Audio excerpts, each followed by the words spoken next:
Good afternoon or good morning, wherever you're sitting today, to Lonza's 2020 Plant Operator Seminar, Part 2. Our first speaker this afternoon is Rebecca Curry. And Rebecca will be speaking to us about hazards of working with pesticide products. Rebecca is currently a senior toxicologist in the Regulatory Affairs Group at Lonza. She was formerly a toxicologist in the Product Stewardship and Regulatory Affairs Group at Eastman Chemical Company, and she was an assistant professor in the biology department at Roanoke College and a research associate at Virginia Tech. Rebecca earned her PhD from Virginia Tech, investigating ecosystem stressors from active and abandoned coal mine sites and industrial effluents. Rebecca is also certified as a senior ecologist by the Ecological Society of America. Welcome, Rebecca.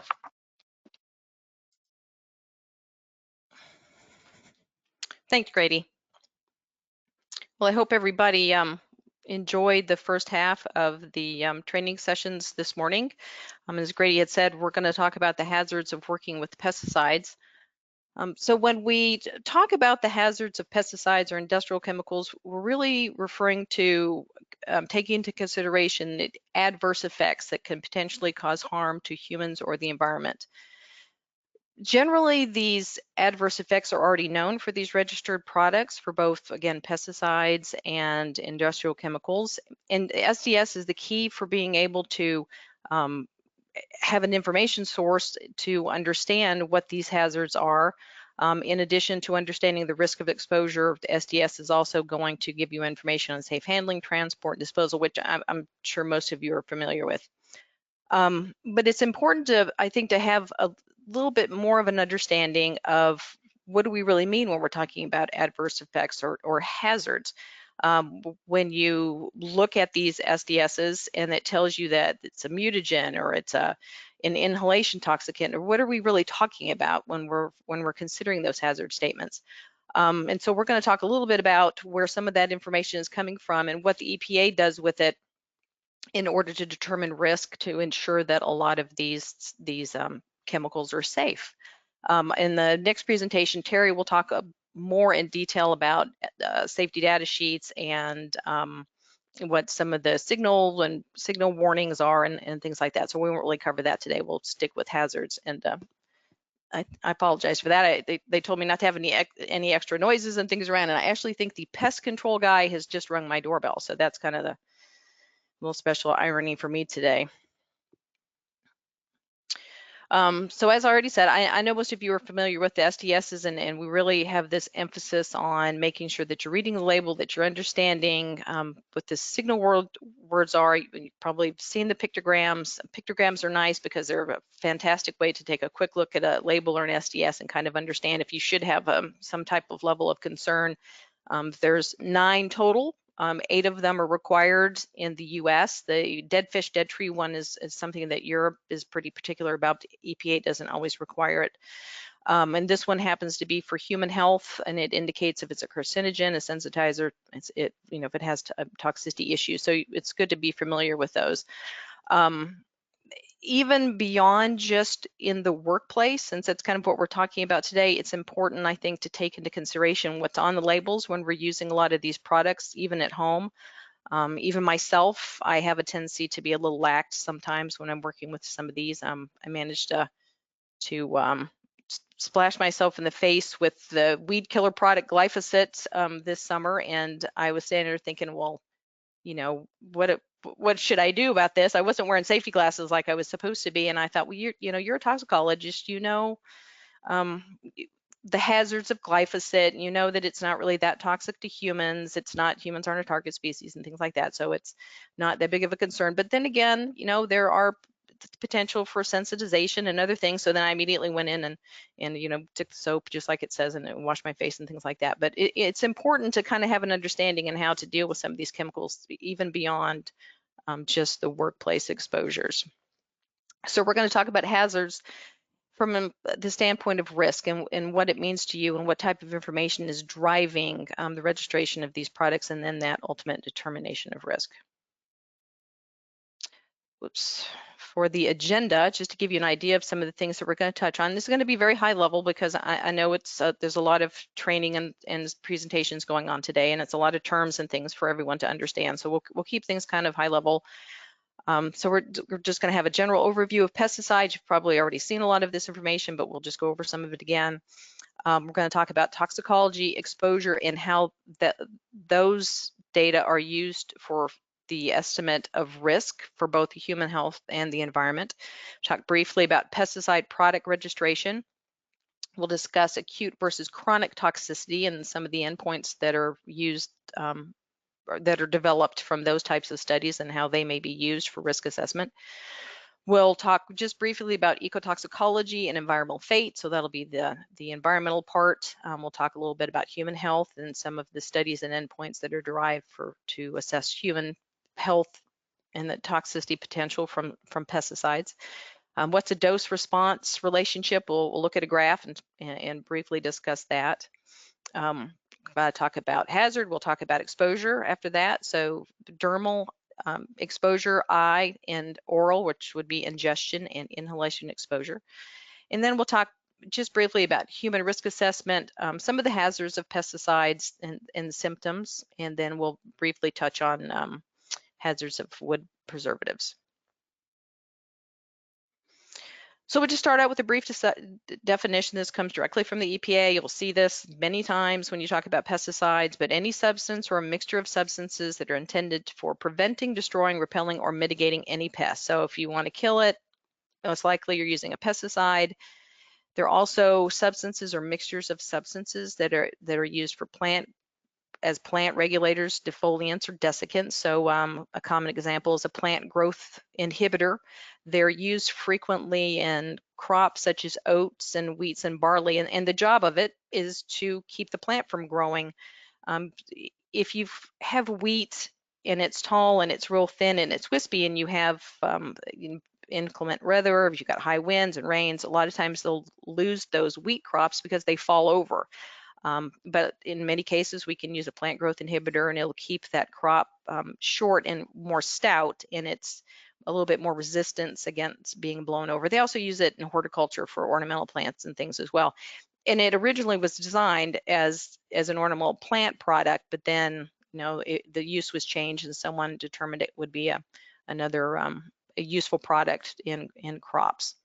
Nitrogen stabilizers are also considered pesticides, but they hinder nitrification and ammonia volatilization, but we won't touch on those today. So pesticides are substances that are meant to control pests. They have a specific job. The ICID ending indicates the act of killing or killer. So obviously anything with that ICID ending, like homicide and suicide, has something to do with the act of killing. I've included a list of some common pesticides. They do have specific targets. So we've got herbicides, which would be weed killers, and insecticides, nematicides. If we're interested in controlling things like mussels and clams, you would use a molluscicide, a pesticide for fish, avicides for birds.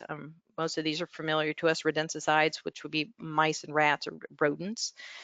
Bactericides, anything that repels insects or animals would be considered a pesticide, and then antimicrobials, biocides, and of course fungicides. Pests is fairly intuitive. I think we all deal with them. Obviously, like I said, All Pro showed up at perfect timing today to spray the outside of the house. Obviously, I'm an environmental toxicologist, and so I'm a proponent for using pesticides because I understand that they're, if you use them safely, they're imperative to making life a little bit better. So when we think of pests, they're any organism that's harmful towards humans specifically, or our food, or in our living conditions like termites and things like that. So, and that's pretty intuitive, I think, for everybody today. Briefly, the different types of pesticides. We can have broad spectrum pesticides that are meant to kill a variety of organisms. if you go into your local hardware store and you come out with some type of an insecticide, most likely if you look on the label, it's going to give you a list of just a dozen or more different types of insects that it's going to work against, from ants to spiders, which is always questionable because it never seems to work that well in spiders, but roaches and a lot of different things like that. That's going to be a broad spectrum pesticide. Glyphosate is a broad spectrum herbicide. It works on a variety of different types of weeds and includes grasses and broadleaf weeds as well. They can be problematic because they indiscriminately harm beneficial organisms. So I have the picture of you've got the monarch down there, and then the bumblebee. We hear frequently in the news about how insecticides are being thought as an agent that's causing the decline of honeybees and other types of beneficial insects. And this can be the case. A lot of times it's not just the fact that we're using these broad spectrum pesticides or insecticides, it's how we're using them. The beginning of September, the Pest Control Agency in Cass County up in North Dakota decided it was time to spray for adult mosquitoes, and they decided they would do some aerial spraying. Unfortunately, Cass County is one of the largest migratory routes for monarch butterflies that are moving from North America down to Mexico to overwinter, and they didn't check to see if the monarchs were moving through at that period, and they sprayed permethrin, which is a pyrethroid. It's very effective against mosquitoes and a lot of other insects, but it's broad spectrum. And they managed to wipe out, one of the largest migrating populations of monarch butterflies last month that we have in North America. So it was very disappointing. And again, it wasn't so much that it was a pesticide; it was, broad spectrum targeted for adult mosquitoes, but they weren't careful about the use and the timing of that product. So we have to be careful with these broad spectrum pesticides. So we've got the organophosphates, the carbamates, pyrethroids, and then of course the neonicotinoid insecticides are the ones that have been problematic for honeybee colonies. Narrow spectrum they're considered selective pesticides. They target specific organisms through a specific mode of action. An example would be the rodenticides, miticides, and a good one is fungicides. Fungicides are targeted very well towards different types of molds and fungus. You can use them in a lot of different applications in the yard. We use them, in personal care products and things like that. They work really well, and they are very selective to a variety of different funguses. So they're an easy one for us to use with no adverse effects towards other organisms. Pesticides can be organic or they could be synthetic. The majority of the ones that we're familiar with are synthetic. It doesn't really matter if they're organic or synthetic. They work equally as well. Some examples, there's a bacillus. It's a bacterium that produces a toxic protein that when it's ingested by a variety of different types of insects, it causes lethality. So it works really well. In addition, it also can work against things like monarchs. So you do have to be careful with, even though they're organic, it doesn't mean that they're particularly safe for other non-targeted species as well. Kaolin clay was approved by the EPA in 1998 as an organic pesticide, and then neem oil comes from the neem tree. Actually, I tried using it here in Georgia this summer on cucumbers and tomatoes, and it worked fairly well. It's not quite as easy as just spraying the old 7 dust out there, but it did seem to be fairly effective. And then again, the majority of the pesticides that we're using are synthetic. So the examples would be the organophosphates, this would include glyphosate, and the organochlorines such as DDT. Pesticides are designed to have a very specific mode of action. They have a job, and it's designed to work on specific target sites within an organism. For example, this can be a protein or an enzyme that's inhibited or blocked. So we've identified these metabolic pathways and have identified where we can interfere with them, in a lot of cases can cause some type of an adverse effect and ultimately control some type of a pest. For example, the organophosphates bind to an enzyme, it's called acetylcholinesterase, that controls nerve signals. And so acetylcholinesterase is interesting because it's like it shoots the messenger. It splits the neurotransmitter, which is contributing to the nerve signals. And so if you can block that enzyme, you can prevent that neurotransmitter from being split into acetylcholine and chlorine, and ultimately that nerve keeps firing. So what happens is you get paralysis, or you get convulsions, or you get uncoordinated muscle movements in these insects, and it works fairly effectively. Another example would be the larvicides. They affect insects by acting as a growth inhibitor. So they're growth regulators, and they mimic juvenile growth hormones, which keeps these insects in these juvenile states so they can't grow to adulthood and reproduce. And so you're controlling populations by not allowing these insects to mature and to reproduce. There's others that affect water balance. So you can have organisms that may dehydrate. They affect whether or not certain insects can shed that hard exoskeleton in order to prevent them from growing.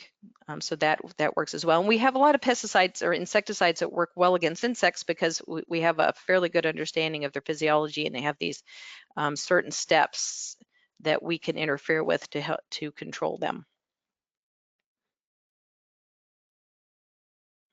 When we talk about pesticides, we're really interested in the active ingredient. It's listed on the label in the formulation. It's the biologically or chemically active antagonist against our target pest or pests. So it's what's really doing the job of either killing or controlling whatever insect or pest that we're trying to mitigate. The active ingredient must be identified by name, and it has to be on the product label with its percentage by weight. In addition to active ingredients, when we talk about them, one of the things that we have to keep in mind, and one of the things that EPA takes into consideration when they're looking at the hazard and ultimately looking at the risk of these pesticides, is whether or not metabolites are going to be formed from these active ingredients. So metabolites are breakdown products that are formed when a pesticide is used in the environment, when it becomes exposed to air, water, or soil or sediment microorganisms, and it actually will break down, and these metabolites can be more hazardous than the parent material. And this is important because in the case of, I provided the example of the biocide DBNPA, which is it's a fantastic biocide. It works against algae and bacteria, and they use it frequently in cooling towers. But when it breaks down, these degradants or these byproducts are more toxic than the initial parent. And that's problematic because you don't want those byproducts or those metabolites being released to the environment. So there's always a consideration with DBNPA and how it's used.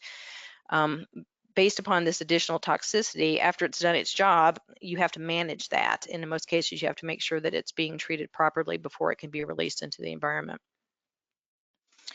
In addition to the active ingredient, we'll have other ingredients or the inert ingredients that are going to be added to the pesticide. They can include emulsifiers, solvents, surfactants. I've got listed carriers, propellants, fragrances, and dyes. They're often proprietary and they're not listed on the label. So that's when you look in the label and you see the discrepancy between how much is active ingredient and 100%. Then they haven't included these other ingredients. And so when I use the term end-use product, I'm really kind of referring to the final formulated product.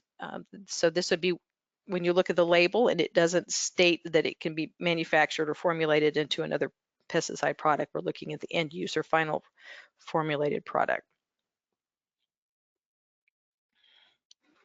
So now we'll start talking a little bit about toxicity and exposure. So all pesticides that are distributed or sold in the U.S. must be registered under the EPA, so under FIFRA, which is the Federal Insecticide, Fungicide, Rodenticide Act. It was most recently ratified in 1996. And the whole goal behind FIFRA is we want to make sure that these pesticides, when they're used according to the labels or according to the specifications, that they're not going to generate or cause an unreasonable adverse effect on the environment. So the whole point of registering these products and having to supply just an enormous amount of data is so the EPA can determine is there going to be any unreasonable adverse effects? Ultimately, is there going to be risk? So under FIFRA, the definition for unreasonable adverse effects on the environment means any unreasonable risk to man or the environment. So that's where man comes in. And mostly, human exposure, human risk is at the forefront of when we're talking about hazard assessments and risk assessments for these products. So any unreasonable risk to man or the environment, EPA will take into consideration economic, social, and environmental costs and benefits when they do their risk assessment. So they will consider how beneficial these pesticides are and if based on what type of risk they've determined. And then also in addition, a human dietary risk from residues that result from the use of the pesticide on food. So risk is the probability of harm or an adverse effect if exposed to a hazard. So you can think of risk is equal to hazard times exposure.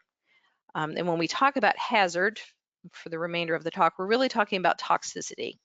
And of course, exposure will end up at the end of the talk talking a little bit about the different types of exposure. So risk is hazard or toxicity times exposure. EPA's got a lot of information out there on how they do these risk assessments. The easiest way I think to look at this is the EPA's risk paradigm. So when we talk about risk, we're talking about either environmental, which would be the ecological risk, or the human health.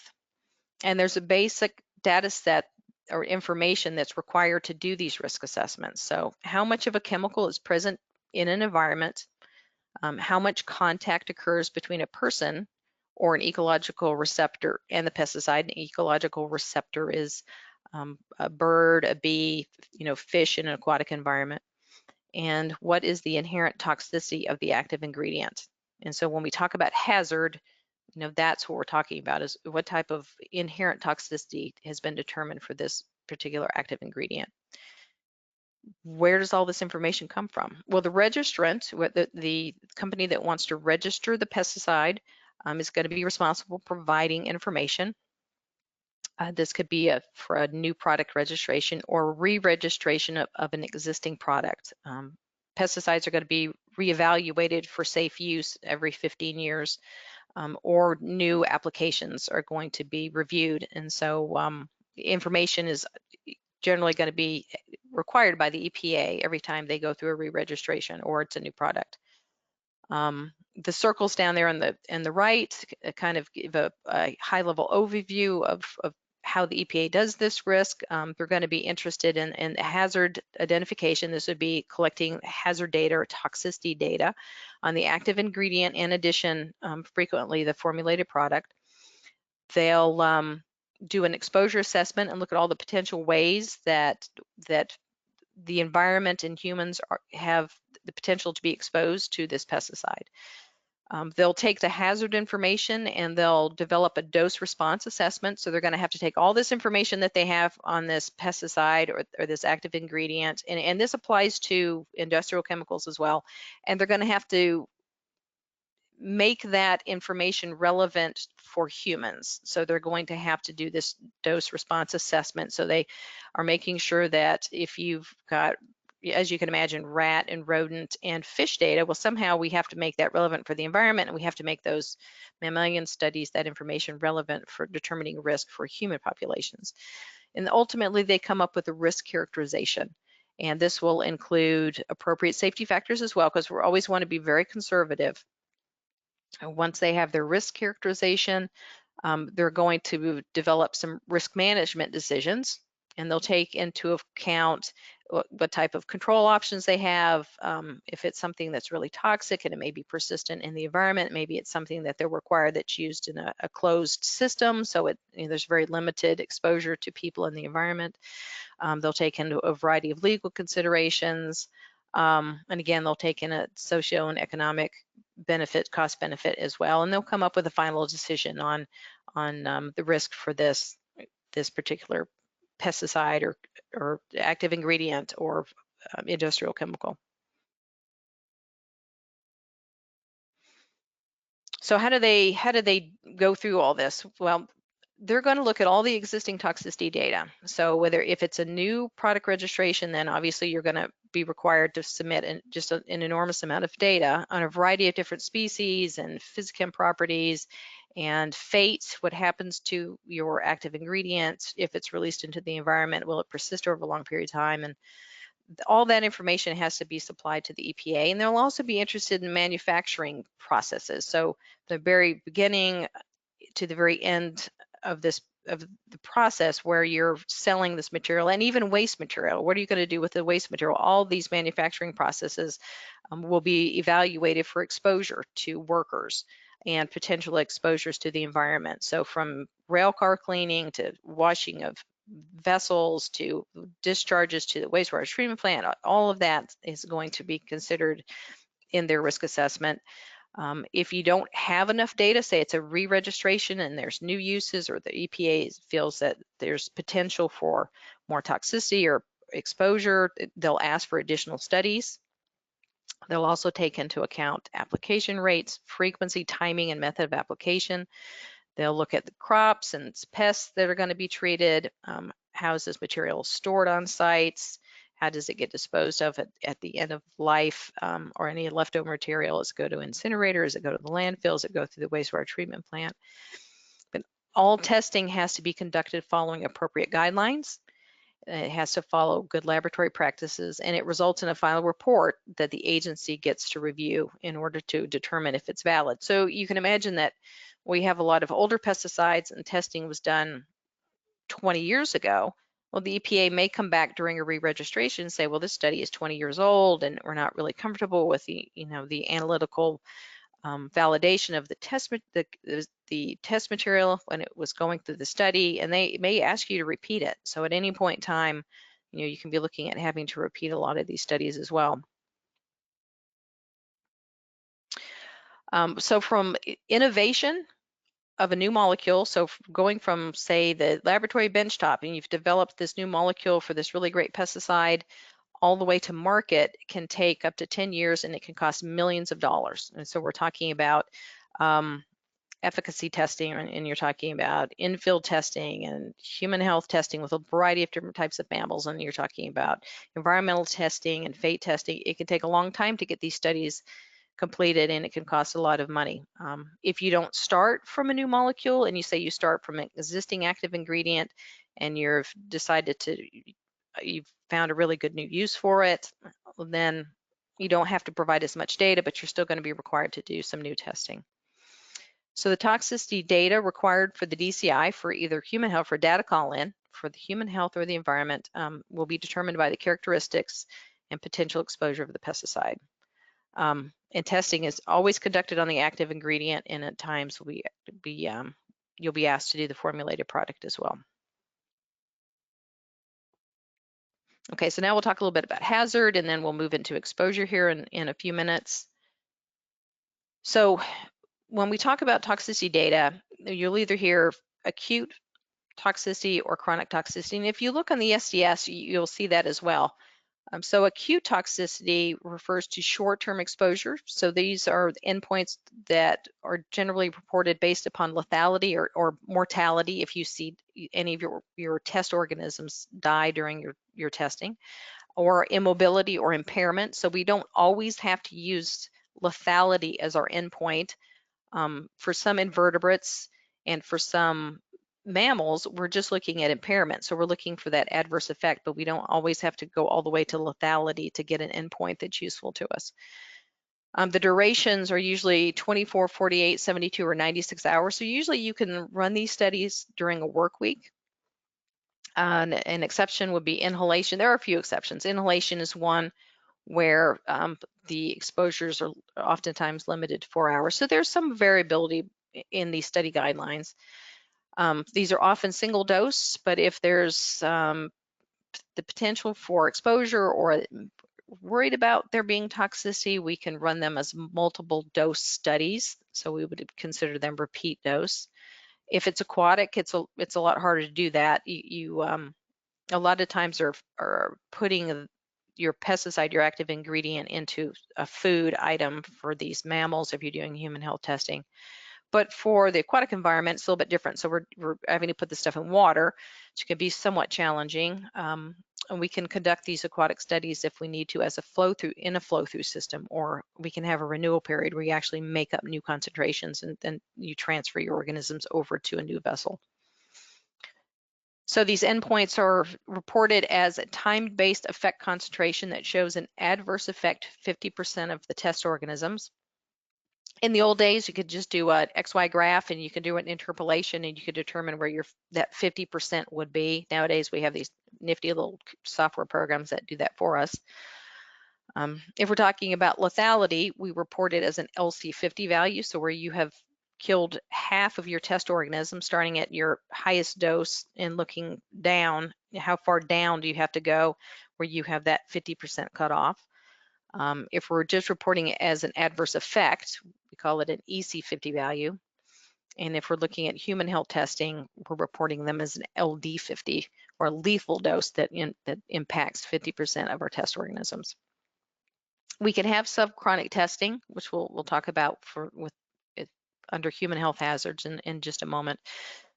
But chronic testing, we talk about chronic testing, we're referring to longer term exposure. So the reported endpoints are sublethal effects. So we're not looking at killing organisms in chronic testing. We want to see if we have any non-lethal effects. So sublethal, and this could include inhibition of reproduction, which would be fecundity, or inhibition of growth. And a lot of times we'll look at algae, we can look at weights, we can do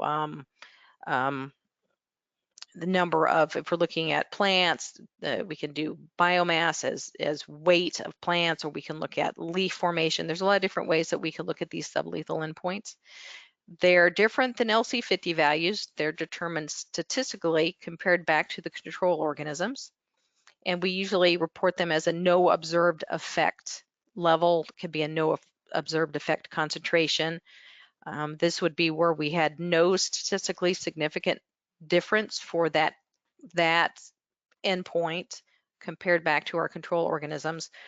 And then we report the next concentration up where we first see a statistical difference from the control, and that would be our lowest observed adverse effect level.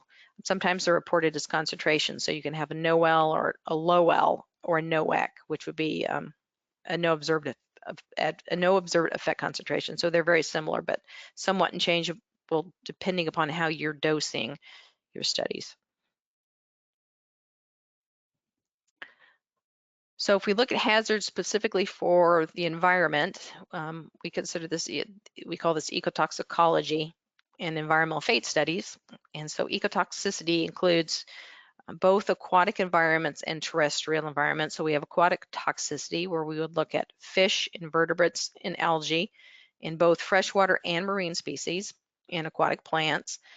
When we look at terrestrial toxicity, we look at a variety of different types of plants. A lot of these are crop plants, birds, everything from songbirds, from zebra finch to quail to duck.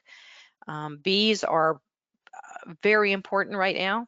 When we consider risk to the environment, and in the last 10 years, there have been a half a dozen new bee protocols and bee guidelines that have been developed. Some were exposing bees as larvae, we're exposing bees as adults as well.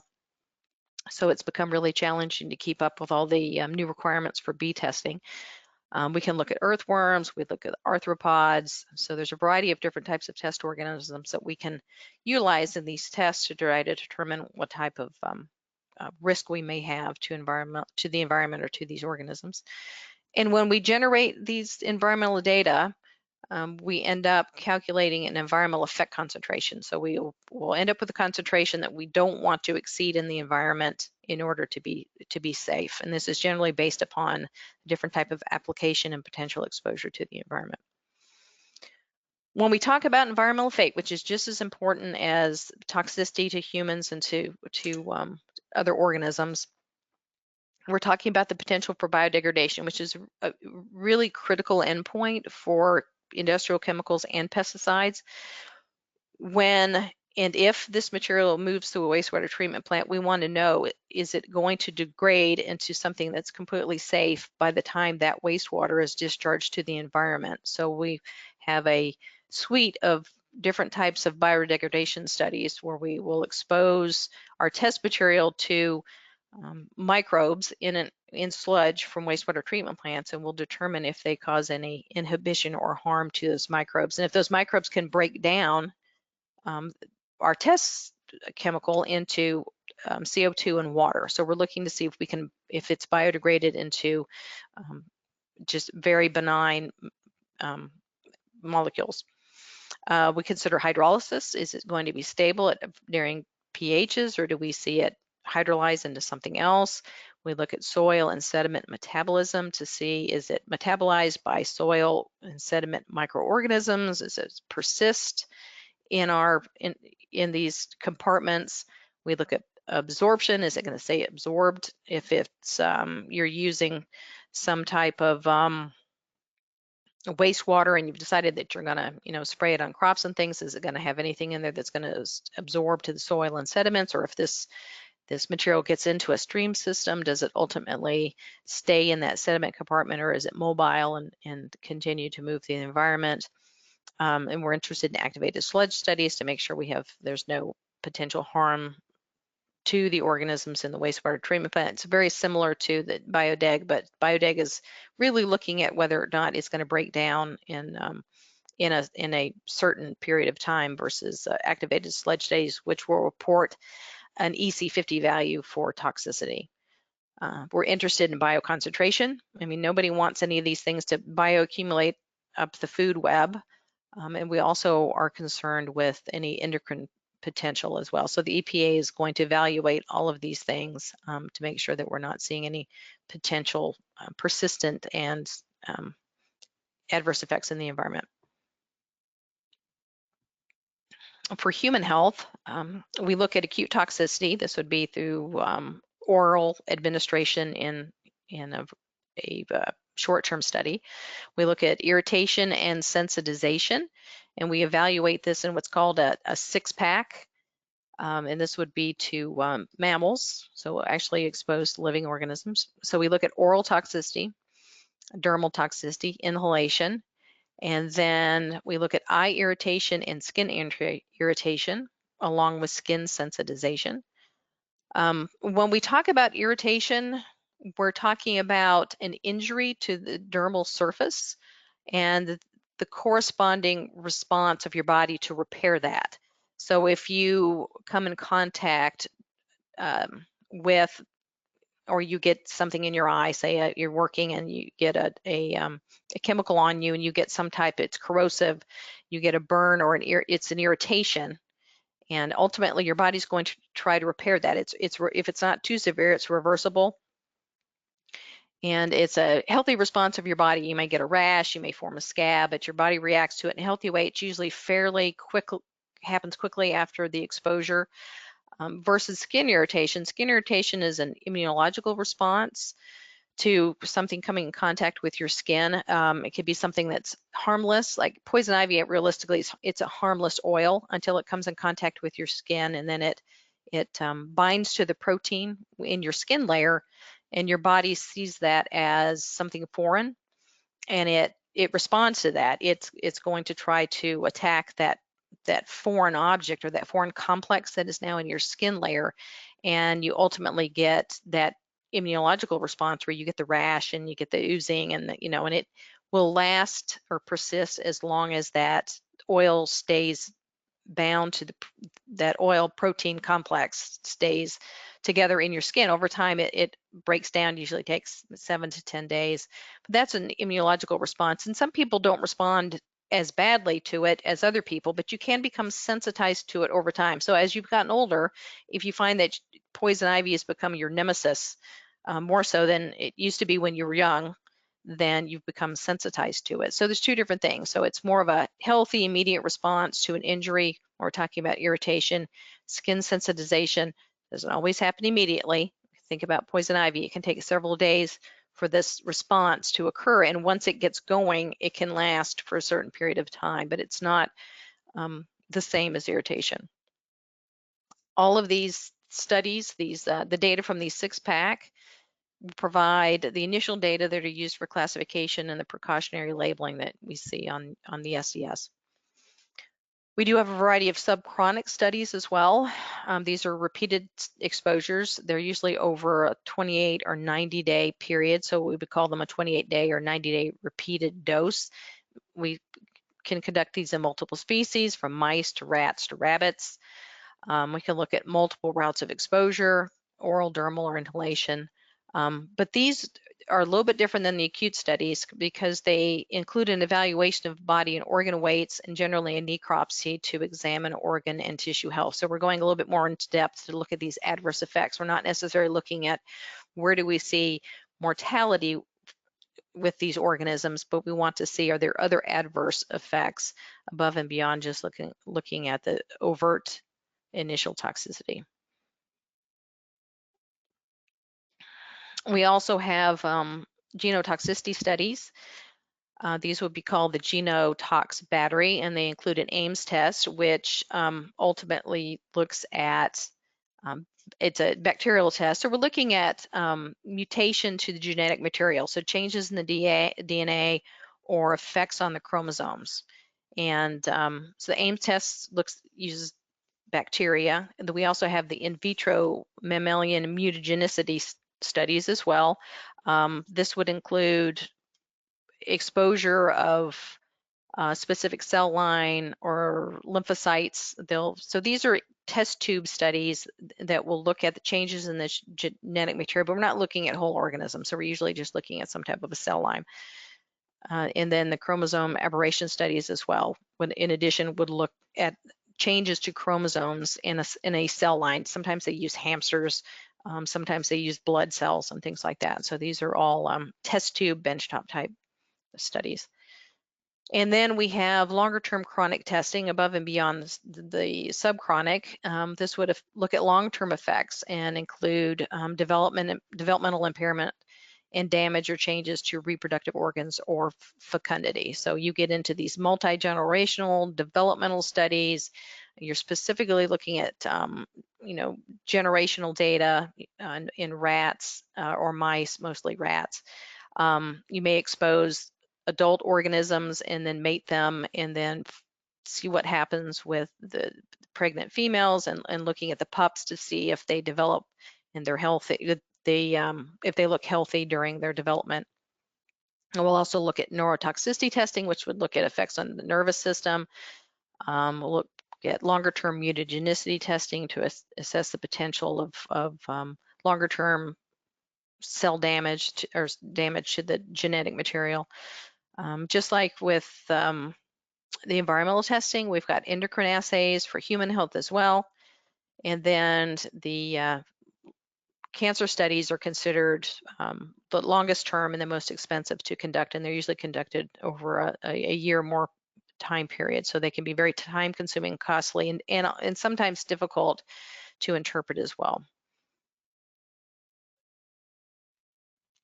So ultimately, we've got all these different varieties of acute and chronic testing for both the environment and human health. The EPA has to take all of that information and develop some type of, they'll ultimately develop a dose response assessment that's going to be included in the risk assessment. But they're going to have to take that information and they're going to have to somehow interpret it.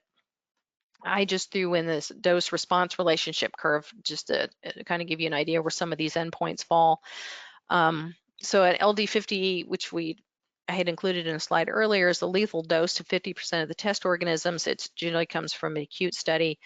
You can see it on the graph. If you look at the response on the y-axis and we're looking at the dose on the bottom, you can calculate just by connecting them and get your LD50 value. Again, we use statistical programs now for this, but that would be your LD50, where you would see mortality in 50% of your test organisms. And then for chronic testing, I've got the NOEL and the LOEL. They're both statistically compared back to the control, but you can see these values, you're looking at where you see no effect compared to the control. So intuitively, it's going to be much lower than the LD50 value. And then the LOEL falls somewhere in between. I included the DNL, which is it's a derived no effect level. It's a level, it's used quite a bit in Europe, but it's determined to be where humans should not be exposed. You can't go above that. So that's kind of your cutoff. If you want to see no effect, you want to be very conservative and you want to be very safe. We use a DNL in the risk assessment, and for the environment at the bottom there is the PNEC, which is going to be the same similar value, but it's derived for the environment. So it's the predicted no effect concentration that we use when we're looking at risk assessments for the environment. So the DNL and PNEC are going to be most conservative. We'll lots of times base our risk assessment off those values, and they're all generated from the acute and chronic studies that we have with the appropriate assessment or safety factors. We'll report no L's and low L's a lot of times, and LD50 values as well. So you can keep in mind, if you look at an SDS and you're wondering where those come from, that's how some of these endpoints are generated. Oops. So we'll talk about, getting close to the end here, we'll talk about exposure briefly. So risk from exposure, it's an important consideration, just as important as looking at hazard. Individual overall health is one of the things that affects how you respond to an exposure. So healthy people generally will hopefully not experience some similar effects as someone who may have a compromised immune system or other underlying health conditions. If you've allergies, if you're older or younger, this can all have an effect on how you respond to an exposure, or what the ultimate risk may be for you from that exposure. We always emphasize when we do risk assessments, and the EPA is very particular about this, that we're supposed to be doing risk assessments and applying the appropriate safety factors, so we're protecting susceptible populations, which would be children and pregnant women. Other things that will affect risk when we're talking about it specifically from exposure is going to be duration. How long is the exposure? The longer, obviously, the more risk we'll have. Frequency, is it a single or repeated exposure? What's the concentration? We usually report concentrations as in parts per million or parts per billion or milligrams per liter or micrograms per liter. And the dose. And dose is different than concentration. Dose is the amount of a substance that enters the body and is usually adjusted for body weight. So we report that as milligrams per kilogram of body weight per day. The interesting thing about dose of a toxin or other substances that, and I think everybody's heard this before, right? The dose it's not always harmful. It really, it depends. So I put a couple examples for aspirin. That's a good one. You know that the dose for aspirin is going to be based upon the active ingredient, and generally if you take something that's right off the counter, it's usually 6 tablets in a 24-hour period. Well, that dose obviously is not harmful. It's supposed to be somewhat effective. The risk was considered when they were establishing that dose. So if you were to take 7 or 8 aspirin within that 24-hour period, there should really be no harmful effects. It's not advised, but there was some consideration for risk there. Sodium chloride, we all take in sodium chloride every day. We need a certain amount of salt. If you have high blood pressure, obviously you have to limit that. And at high levels of sodium chloride can cause some toxicity. The same thing with oxygen. We need oxygen to survive, but we don't and can't live in a 100% oxygen environment. And then I threw this one in here about apple seeds because it always fascinates me. Apple seeds contain cyanide. It's released when you chew them and swallow them, but obviously small amounts aren't harmful because we've all eaten apple seeds before, and you've never really heard of anybody having a problem from apple seeds. But it's based on the dose, and most apples have, I think, 5 to 8 seeds. You would have to eat an enormous amount of apple seeds and chew them all and swallow them in order to have a problem with cyanide. And this goes back to, and we always show this, toxicologists always show this, that it really is the dose makes the poison. 500 years ago, the saying was actually all things are poison and nothing is without poison, and it should say dose. I know there's a typo. Only the dose makes a thing, not a poison. So the dose makes the poison. And you frequently see, we all like to use this example of lethal doses of common chemicals. Water, we don't think about water as being toxic, but it can be. Some poor person consumed 6 liters of water and it was lethal. Somebody might be able to consume 8, somebody maybe only 5, but There is a lethal dose of water. They have coffee included, or caffeine, about 118 cups of coffee at about 250 mils, and then 13 shots of alcohol. So we really have to consider that, that dose really does make the poison. So we talk about routes of exposure. We're concerned with inhalation, so through the lungs. We're concerned with dermal exposure, and this can be either contact, so you just get something on the surface of your skin, or it can be absorbed through the skin. So some things are more absorptive through dermal tissues than others. In that case, generally, PPE requirement will be adjusted on your SDSs to compensate for that, and you'll have different types of gloves that are recommended for different types of chemicals. Ingestion, we don't really think about that as being you're accidentally, you may ingest an active ingredient or a pesticide. Sometimes there's residue on crops. There's a huge concern for ingestion or oral exposure for children because they have a tendency to stick everything in their mouths, and so that's a consideration as well. And eyes are similar to dermal exposure in that you can have damage specifically to the eye itself, or you can have absorption into the body. The route of exposure is going to be dictated by the type and the use of pesticides. So some of them are going to, like I said, and be more problematic dermally if it's something that absorbs quickly through the skin.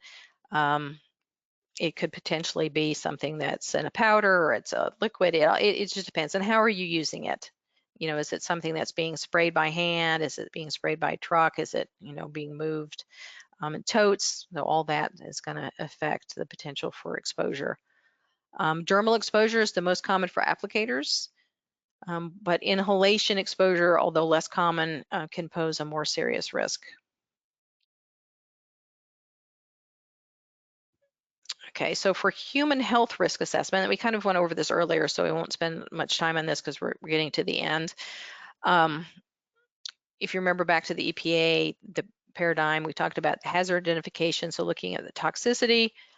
They'll do the dose response assessments. Again, they've got to make sure that all of that information that they collected in the hazard assessment can be converted so it makes sense and applied to humans. They'll conduct an exposure assessment where we look at the frequency, timing, all the information about the pesticide and how it could potentially be exposed to humans, and come up with their risk characterization, which will have the appropriate safety factors.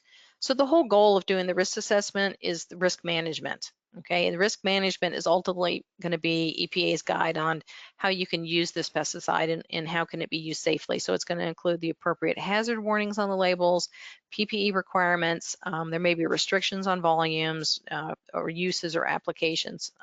And this is a simple example. If we're doing a human health risk assessment, we're looking at a solvent that's going into a paint and it's been identified for a high risk for inhalation toxicity, specifically during commercial use of handheld spray equipment. So commercially, we're using these big sprayers. The EPA may restrict this end use, and so the registrant may not be able to put that use on the label, and they may only be able to allow like a brush-on application, or the agency may require a full face respirator, but it'll be the registrant's responsibility to make sure that information is provided to the customers, and whether or not they can accept some of these decisions. Okay, so we're getting to the end. We'll go over hazards real quick here. And we talk about pesticides, there's the contact adverse effects, right? So one of the most common ones is dermal exposure, where you can get a rash or burn to the skin. This would be an irritant. And on top of that, you can also have dermal absorption into deeper tissue. So we want to make sure that you're being careful with these pesticides. So not only can you just have this contact irritation, but ultimately some of these things can be absorbed. If they do get absorbed, we end up going from a localized exposure into some type of a systemic adverse effect where you can have other parts of your body or organs that can be affected. So it's imperative to make sure that you're being careful with these materials. They can also have allergic adverse effects. This can be contact or systemic. You can get a rash, you can have hives, you may experience anaphylaxis, you can't breathe, you get the tightening in the chest, swelling in your throat, and you start getting all itchy. And you can become sensitized only after one exposure. So again, it's really important to make sure that you're handling these materials properly. And these allergic adverse effects they're not dose dependent. You're going to have it or you're not going to have it, and the dose is not that significant. I know this is a little tough to read. The idea here is that we can have very mild symptoms when exposed to pesticides. Again, they're really targeted towards generally specific organisms, and we don't have pesticides that, obviously target humans. So they're not meant for us. So we generally, if we come into contact with them or we have some type of exposure, we'll usually have these mild symptoms, which can be very difficult to discern because they can be so similar to so many other things. So, anything from having a headache to, your stomach's upset, you feel nauseous. There's a lot of different things. How many of us don't experience insomnia? So there's, they're mild. You don't really think about them. But we look at more moderate poisoning, it becomes a little bit more severe, and you really should be taking note. Have I been exposed? A lot of this information is provided on the SDS, and you want to make sure that, if you're experiencing these and you've been exposed to a pesticide, that you're passing that information on to your healthcare provider. And by the time, we get to the ones in the right column, we're considering this a severe poisoning. Well, by then, that would have to, this would ultimately result in you needing some medical attention immediately. But again, it's important to know if you have been exposed that information gets passed on to your healthcare provider. And generally, when we're talking about these more severe poisonings, we're talking about coming in contact with some type of concentrated or having an exposure to a concentrated amount of the active ingredient. And we'll just wind this up here because we're almost to the end. So what it comes down to is when we're talking about the hazards, specifically of wood preservatives, they're pesticides. And that's kind of the takeaway from this is that they're just like everything we've talked about today. They're a pesticide. The toxicity is going to be determined by the specific active ingredient. So they're all going to be a little bit different. If they're a mixture, and we'll talk about that in just a second, you're going to have toxicity from different components within that mixture that will be considered when the EPA is doing their risk assessment. The routes of exposure will depend on the contact with the formulated product or it can be in an article when we're talking about wood preservatives. The label and safety data sheet should be read. The recommended PPE must be used. You really need to be reading the SDSs and follow. Don't ever take a shortcut. Good housekeeping measures should be followed. And so we'll just end with an example. So CCA, so the chromated copper arsenate.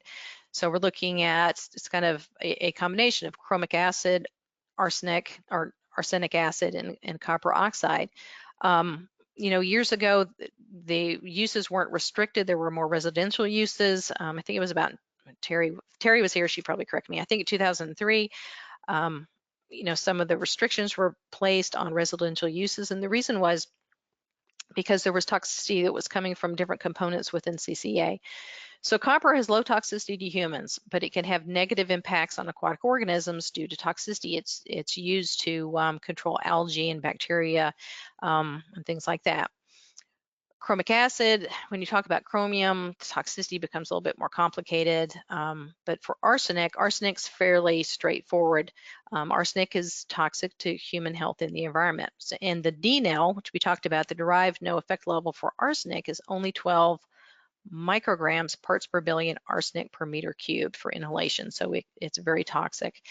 And at 600 micrograms per kilogram per day or higher has been shown to result in mortality. So in this case, although we've got varying amounts of 3 different components, we do have one that exerts quite a bit of toxicity. And because of that, and because of the identification of risk for that material, for arsenic, you have restrictions on a certain pesticide, and that happens with a lot of things.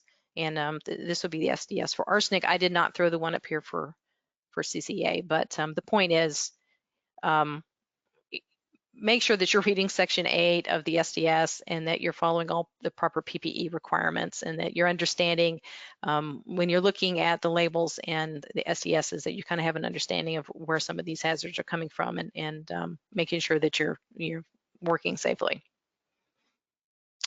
And with that, I will say thank you for listening. I hope you enjoy the rest of the workshop, and I'd be happy to take any questions.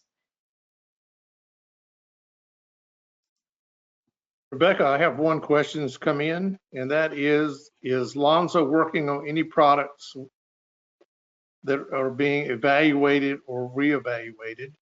And do we know the standing of those products if we do?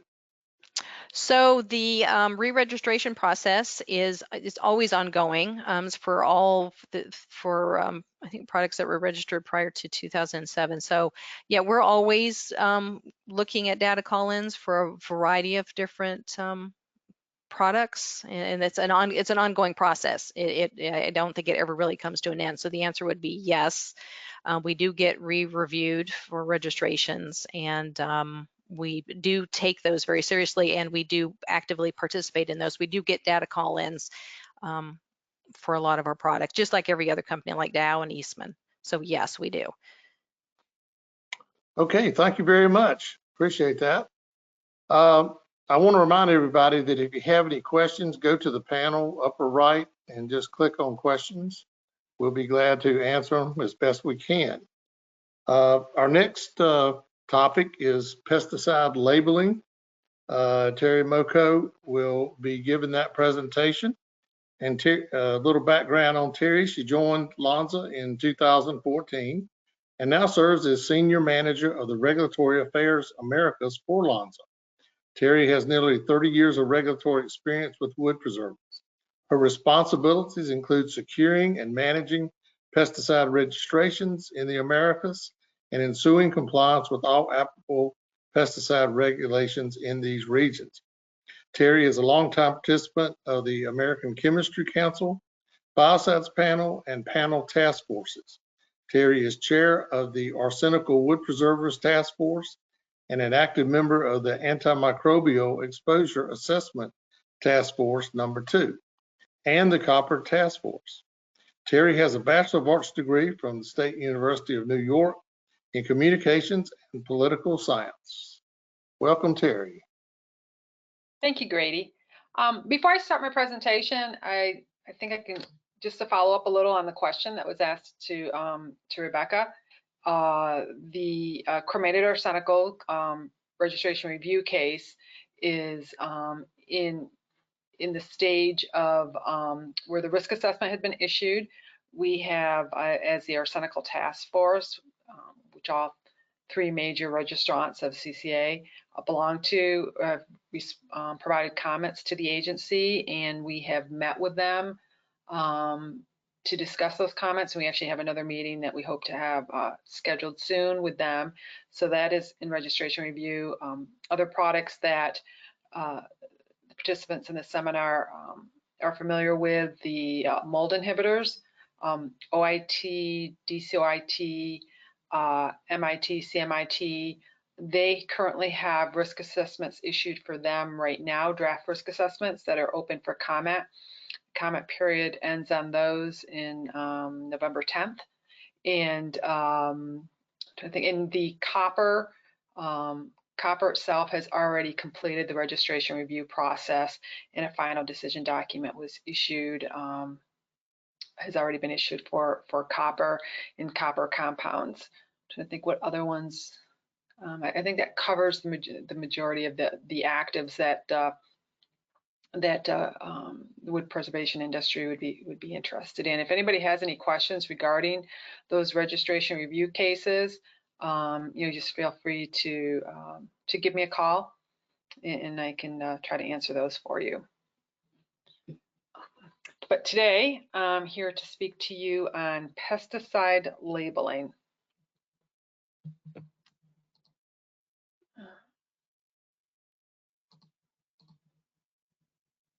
Trying to get the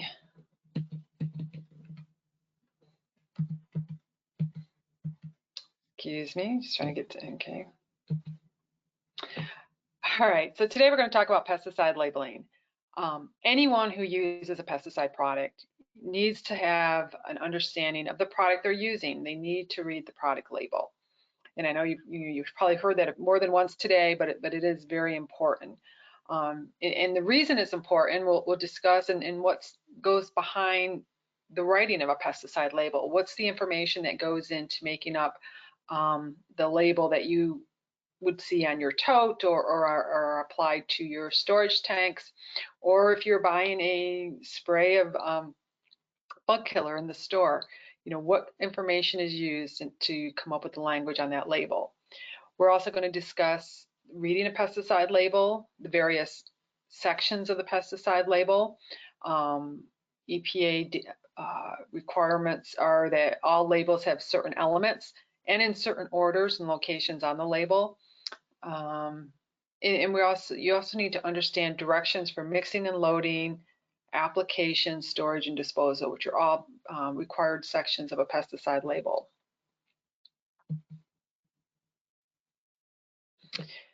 Pesticide users must comply with all label instructions. This is referred to often in the industry as the label is the law. And that's because if you were failed to comply with the requirements of a pesticide label, it is a violation of FIFRA. And when we refer to labeling, it's just not the actual label that it's not always just the label that you may see, for example, on a tote container, because that label can have a supplemental label or a brochure or some type of tech document. If it's referenced on the label when you read it, then that additional information also becomes part of the product label. For those of you that use CCA, there is the label that you'll see on, for example, a tote, or it's the label that's delivered with the product when the truck driver delivers unloads the material into your storage tank. But there's also a supplemental label that you should also be familiar with and have a copy of, which tells you the wood commodities that can be treated with CCA. Another label, if you use a carboquat product, which would be under, for example, the Baramine trade name or Woolman E Part 2Q, that also has a supplemental labeling to it. And there's other products too that you should have a copy of any type of supplemental label if it's or a document that's referenced on the main portion of the label, and you should be familiar with that document. As Becky was discussing, EPA products are approved by registered pesticide products are approved by US EPA. Now they review every pesticide product in the labeling. Every word on that pesticide label must be cleared by EPA. And I say every word because they will go through a draft label that we submit to them word for word for approval. One of the things we have to be very careful about, and it's something that they become much stricter about over the years, is you used to be able to say on a product label that you should, this should be done or that should be done, and EPA has now required all labels to say must, because should is too interpretive as maybe whether or not you have to do something. So as I said, every word on a label is important.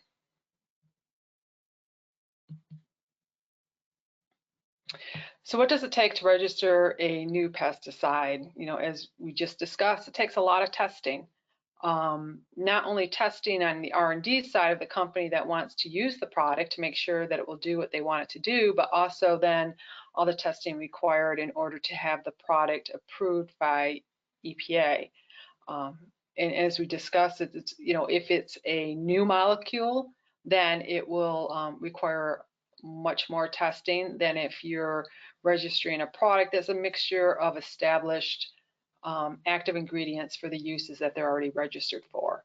But even in that case, for example, if we were to come up with a new preservative that was some type of blend of copper plus an azole, which already exists, but maybe we're going to use a different azole or use it in a different concentration, that still requires testing. It still requires product chemistry to be done according to good laboratory practice standards or GLPs. It would still require acute toxicity testing and efficacy testing for to support registration in the state of California. Wood preservatives don't typically require efficacy testing to be submitted to EPA unless you're making public health claims. And an example of a public health claim would be a claim against termites. Then you would need to submit the efficacy data to EPA. But if you're just making claims in regards to fungi, then efficacy data is not required with EPA, but it's always required to support uses in the state of California. And also, if we were to register products in Canada, then efficacy data is required to support those registrations too.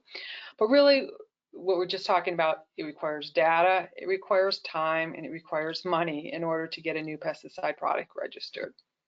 And that's why you don't see new products coming out on a frequent basis. So what happens before you actually get a product at your plant and you see a pesticide label?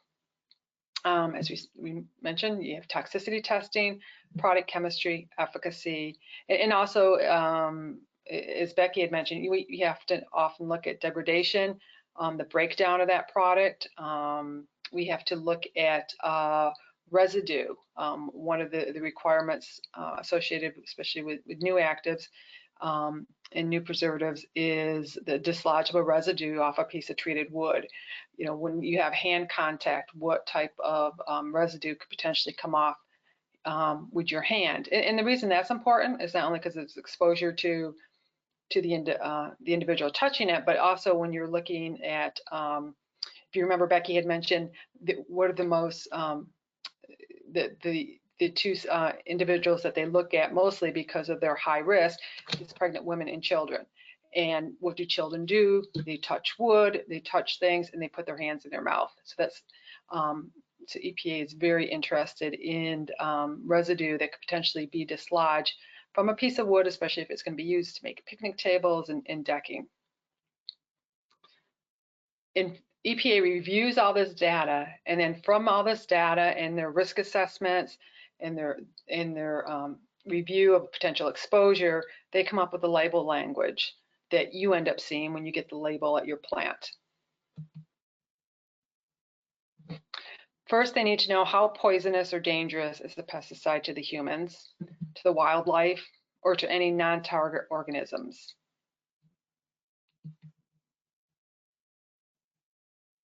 The efficacy test, it says the pesticide manage the pest. How effective is the treatment over a long period of time? In this, especially when it comes to wood preservatives, when you're trying to say that a piece of wood is going to be effective for 20 years, 25 years, it takes time to evaluate a new preservative to see if it's going to do what we say it's going to do. We have developed, R&D has developed methods in which to look at this on an accelerated basis, but it still takes time to gather the information so that we're comfortable that we're going to be putting a product on the market that is going to work.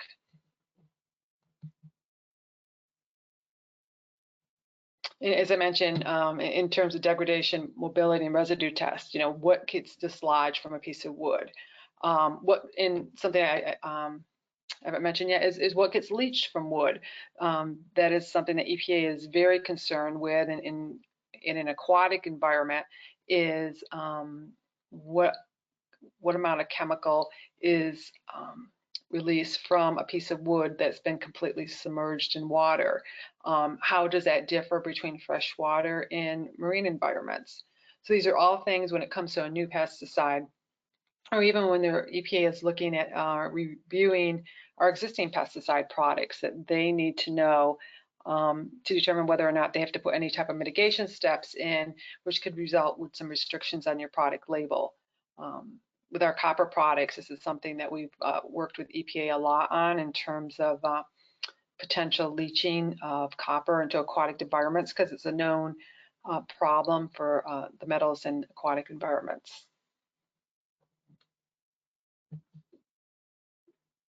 So pesticide registration, there's a number of different registrations. The typical pesticide registration is referred to as a Section 3, or just your standard product registration. There's also less common registrations, such as a FIFRA Section 25B, which refers to a minimum risk pesticides. They're actually exempt from registration with US EPA. However, states will require registration of these minimum risk pesticides within the state that they're going to be used in. State registrations. For every state in which we want to distribute a pesticide, we need to register that product in the state. And there's also a handful of states that you need to do a state registration just if your product is going to pass through the state. I think there's like 5 of those that require registration, just if the truck's going to be driving through the state, even though it's not going to be sold to a customer, distributed to a customer within the state. State pesticide product registrations will vary. The requirements will vary from state to state. Some states, simply just send them a copy of your product label, their application form, and a check, and they're fine. Other states require additional information. I believe it's the state of Maryland now that's requiring you to supply them with an enforcement analytical method that they could use in case they went out and sampled your product, and they could, if they want to do a check to see if it's within spec. Then states such as the state of California requires you to submit not only the information you've submitted to EPA in support of your registration, they also require you to submit the efficacy data. So we actually submit a larger data package to register a product in the state of California than we do with US EPA when it comes to an end-use product registration. And the costs can vary from state to state. It could be, $100, $125 a product per year, or per state, or for the state, or it could be California's over 1,000. I think some of the states are 800 or 400. It can vary, and that fee is per product per year. So as you can imagine, our state registration fees add up very quickly when you have a company that has a number of products registered in some products registered in all 50 states, but it becomes quite expensive after a while. So when it comes to your pesticide label, it's important that you read the label before you buy the pesticide. And this is true from any pesticide, whether it's from buying tank truckloads at work to just going to buy your bug spray at the local hardware store. It's important to read the label. You want to make sure that what you're buying can be used for the way you want to use it. I want to spray this. I want to be able to spray this product. What does the label allow for you to spray it? When it comes to a lot of wood preservative labels, a lot of them say pressure treatment only. So if you're looking to apply the product as a surface treatment, you need to make sure that the label has directions for surface treatment application. So it's important to buy the right product for the job. Application rate. Make sure that the way you're going to apply it and the rate you're going to apply it is consistent with the product label. If you plan to apply at a rate higher than allowed, that will be a problem. If it's lower than what allowed, it's not an issue, as long as you're not dealing with a public health product. Now, if you're making termite claims and that product has been tested to be shown efficacious at a certain level to kill the termites, then you have to make sure that you're hitting that level in terms of your application rate. But otherwise, for fungi claims, EPA would allow you to apply at a lower rate listed on the label, but you can never go higher than what is listed on the label, because that is the rate in which, going back to the previous talk, EPA's already looked at the risk, they've looked at exposure, so they know the amount of product that someone's is subject to in terms of exposure and the risks associated with that, and the label has been created to mitigate those risks. So if you were to apply at a rate higher than listed on the label, then that would be at a higher risk than what EPA has evaluated. Another reason to read the label before using a product is understanding the storing of the pesticide. Do you have to store under certain temperature conditions? Do you have to store under certain ventilation requirements? So it's important to know that the proper way in which a product is being stored should be stored, and so it's safe for everyone who's around that product. Mixing and applying the pesticide, as I mentioned, can you, what is the proper way to apply that product? Can you apply it by spray? Can you apply it by pressure? Can you apply it by dip? That will all be on the product label. Mixing, if it tells you you can mix with another product, does it give you a mix chart? Does it give you recommended ratios for mixing? If you're diluting the product, at what levels should you dilute it? All this information would be on your product label. Disposing of unused pesticide in empty containers. Very important that you understand how to dispose of product that you have not used or residue from cleaning out containers. And what do you do with the empty containers? All this information will be found on your product label, and it's important to know before you even start using the product so that you're prepared to handle the product in a safe manner for all involved. One of the first things you'll notice, typically when you see a product label, is going to be the product name. And for these examples in the next few slides, I'm going to use our Woolmanac Concentrate 60% product as an example. It is our restricted use pesticide, and the reason that a lot of you are listening to this seminar today is to maintain your license to continue to use and apply CCA. In this case, the Woolmanac Concentrate 60%, Woolmanac is our brand name, and concentrate simply tells you it's a concentrated product at 60%. But also you'll notice right under the product name too, it says for pressure plant use only. That's not typically found under a product name for a pesticide product, but in this case, it's the location we put that restriction at.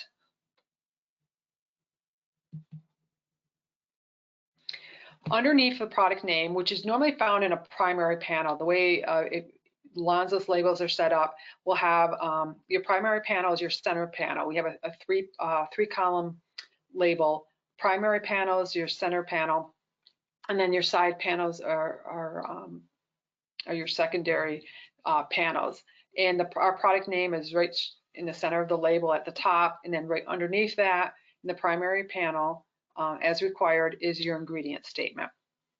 The ingredient statement will provide you with the name of your active ingredients, which are the chemicals responsible for the pesticidal activity of the product, and then also inert ingredients. And we don't typically name inert ingredients, but we do provide a percentage for the total. Those are considered confidential business secrets, trade secrets, so we would not typically provide those unless they're some inert ingredients, depending on the product, may have a requirement to let the user know that they're present due to the fact that they're an allergen or they represent a certain hazard that we need to know, let the user know about. But typically you'll just see the statement other ingredients with a percentage. And one of the things I wanted to mention in terms of inert ingredients or other ingredients, just because they're not active doesn't mean that they don't have a hazard associated with them. Actually, for some of our products, it will be the inert ingredient could potentially be more hazardous than the active ingredient. For example, a dissolved copper product, it has MEA in it. The MEA is actually the corrosive portion of the product, whereas the copper does not represent a hazard to mammalian toxicity. In that case, although copper is the active, it's the MEA that would present the hazard to the user.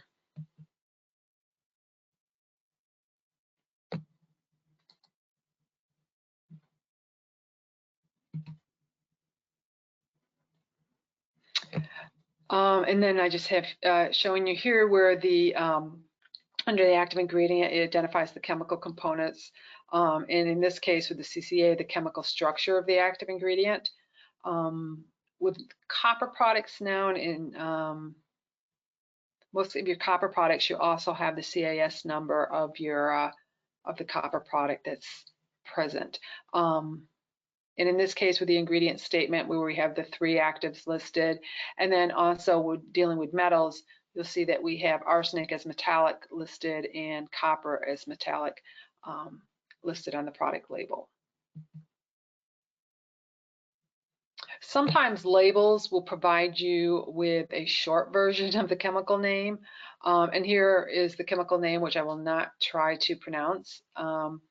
That is the chemical name for what we commonly refer to as tebuconazole. Because the user would be more familiar with the common name, it's allowable to use that on the product label as opposed to the chemical name. Typically, you do see chemical names, but there are exceptions.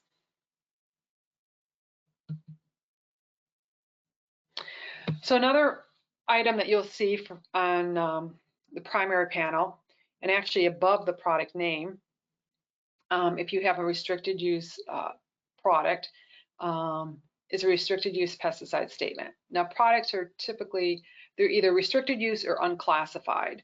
Years ago, you would actually say general use on the product label, but EPA felt that saying general use gave the wrong impression for products that were actually a commercial type use product and not for the general public. So they stopped the use of the term general use. And so products are now either considered restricted use or unclassified. And this is an example of the restricted use pesticide statement that's found at the top of the Womanet concentrate label. And for all restricted use products, you have to state why the product is considered restricted use. In this case, it's due to the acute toxicity and because this product contains arsenic and chromium compounds, which may be associated with tumor development in humans, and is considered to have an acute toxicity level. So that is the reason the product has been classified as restricted use. And then it's followed by, this product is not for retail sale and can only be used by certified applicators holding a current state certification for pesticide applications or under their direct supervision. It must be used strictly in accordance with this label. So this is the reason the majority of you are listening to the seminar today, is because you're handling a restricted use pesticide product and you're required to be licensed in the state in which you're applying that product or working with that product.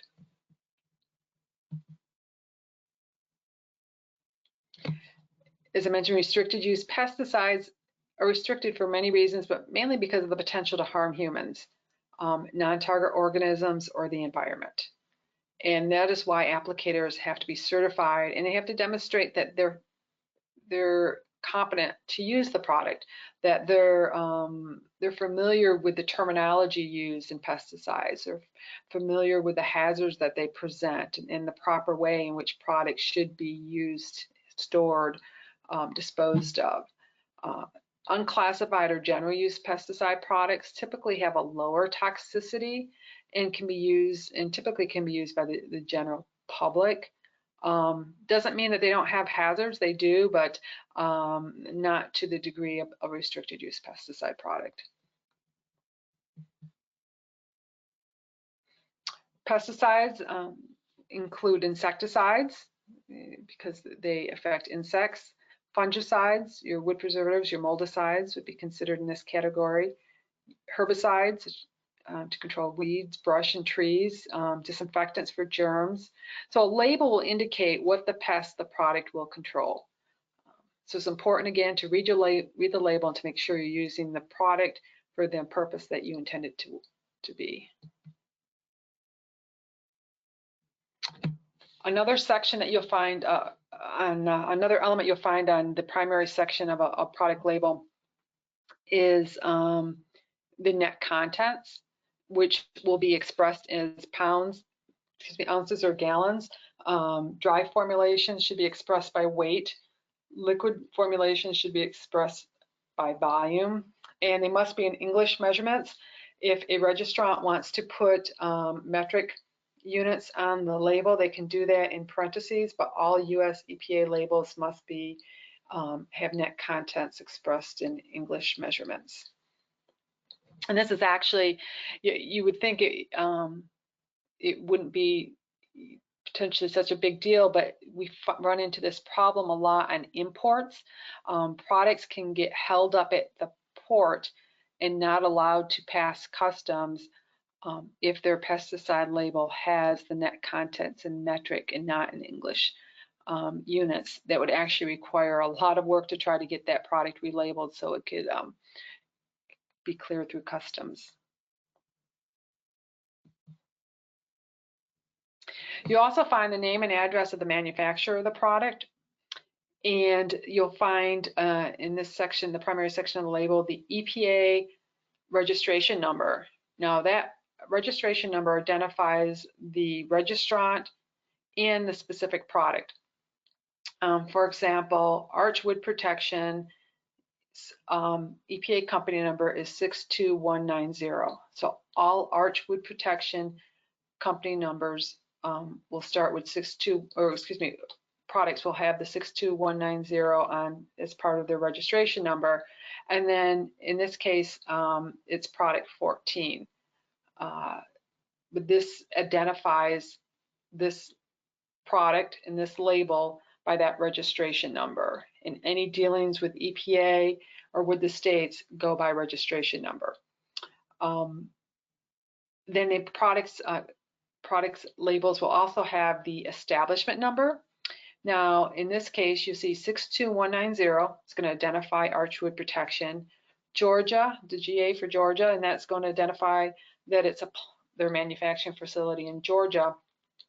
And the 001 would be the one would be the number assigned to their first manufacturing facility in Georgia. If a company were to have multiple sites in one state, then that would be like 002 or 003. In our case, we have our facility in Conley, Georgia, which is that this number represents. Our Valparaiso, Indiana site would be 62190-IN-001. And then our facility in Kalama, Washington would have a WA in place of the GA. But if you look at any of your pesticide products, if you look at a, for example, a can of wasp spray, and you look at the numbers on the back, you'll see an EPA established number from the last facility in which that product was repackaged and labeled. And you can actually look up that number and tell where that product came from. And this is important because, for example, what if there were some problems with a particular product? Another thing that's on product labels is a batch number. And again, this is to go back, if there's an issue, it can be traced back to the location in which the product was produced. You can trace it back to the batch, the batch that was in that package there that you purchased, and which is very important in case there are any issues and there needs to be some investigation as to what those problems are with a particular product.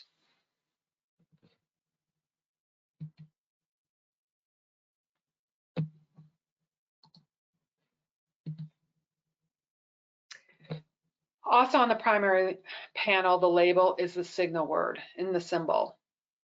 Now, signal words indicate, very quickly, you can look at a label and tell the relative acute toxicity to humans and animals. And if you see a danger or poison or a skull and crossbone on a label, you know that product is pretty toxic. And then you would have a warning. Next step down, would be danger. And then you would have warning and you would have caution. Caution would be what EPA would consider the lower toxicity. So that would be tox 3. Warning is tox category 2. Danger would be tox category 1. There is actually a tox category 4, which doesn't require a signal word, although you are urged to put caution on the label, even if it is tox category 4. All labels will also say keep out of reach of children. On the label, whether or not it's an industrial label, the label for the products you have in the plant, where I would hope that children will not be present, but the label will still say keep out of reach of children. And this is just an example of how a label may look in terms of signal words. If it's danger and poison with skull and crossbone, the danger poison is going to be in red. It's the only color is required on a product label. The skull and crossbones don't typically look like these, but yeah, these are a little more for amusement purposes. Now here's the upper primary panel of our Wilmanite concentrate 60% label. You'll see the danger and poison and skull and crossbones in red, the statement of keep out of reach of children, which is all present just below the ingredient statement, and also below the restricted use pesticide product statement, which is found at the top of the label. And then you'll see below the skull and crossbones, there's a statement that says see side panel for additional precautionary statements.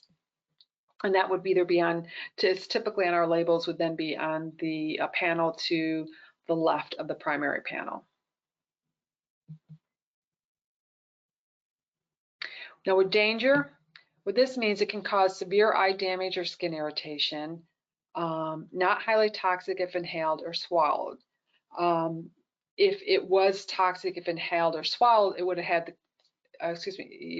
the skull and crossbones. So we have the skull and crossbones, which is going to be your most severe, and then you have danger.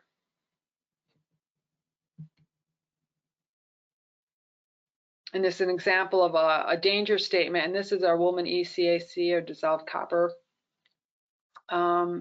label, and it is corrosive, and that is why it has the danger signal word.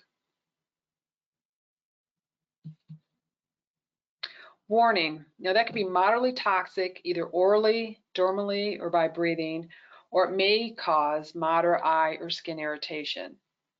Now, if it, that would be your tox category 2 products. And then caution, and this is just, I put these together so you can see the difference, where we're warning, we're saying it's gonna be moderately toxic. We're caution, it's been found to be slightly toxic, either orally, dermally, or by breathing, or may cause slight eye and skin irritation. As opposed to with the statement for warning, it says may cause moderate eye or skin irritation. And here are 2 examples of products that meet those classifications. Our Drycon fire retardant product has a signal word of warning, whereas our Woolman AG concentrate product has a signal word of caution. And these were all determined based on the acute toxicity studies that we submitted to support the registrations. So based on the results of those tests, we then come up with the signal word that needs to be on the product label. Those same tests and the results of those same tests, in addition to the signal word, also determine what precautionary statements are going to be on your label. And they're going to look at the routes of entry statements, such as maybe fatal if swallowed or inhaled. Again, those statements are a direct result of your acute toxicity studies. And then you would also have specific action statements, like avoid contact with skin or clothing, and then protective clothing and equipment statements in terms of telling you what PPE you need to wear.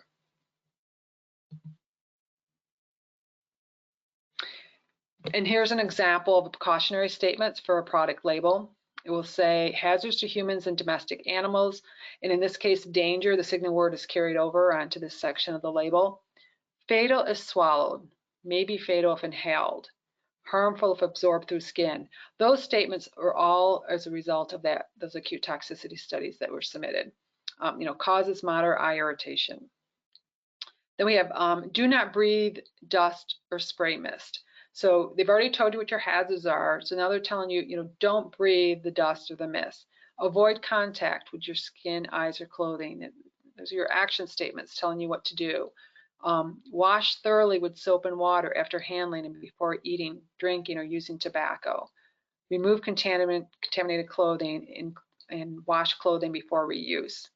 And then in this label, then we also have our PPE requirement for mixers and loaders must wear. And you'll see too that they give PPE requirements for mixers and loaders, and then also for applicators. And we ran in, a couple years ago, we ran into an instance where we had an inspector in the state of New York question one of our customers in regards to the applicator not wearing PPE. Now, as you know, the applicator in the wood treatment plant spends most of their time sitting in the treatment office. And this inspector said that it didn't matter that he was in the office, that he is the applicator and should be in the full PPE stated on the label, which logically does not make sense. So what we have been doing is we've been updating all of our product labels to give an out for the applicator that's sitting in the control room, saying that if they're in a closed space removed from the application equipment, then they don't need to be wearing the PPE listed on the label for applicators. It's something that you would think would be common sense, but unfortunately we had to add that to the label because of this one inspector in the state of New York.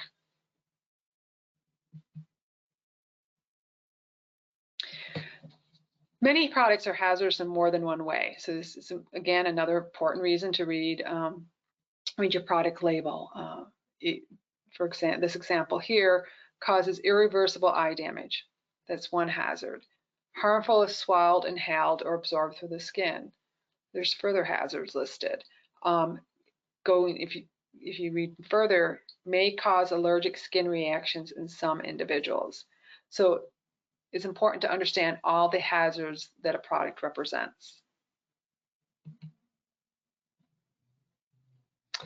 And this is something I feel very passionate about, that the label tells you what to wear in terms of PPE. And so I always say, please, please read the label and wear the PPE described on the label.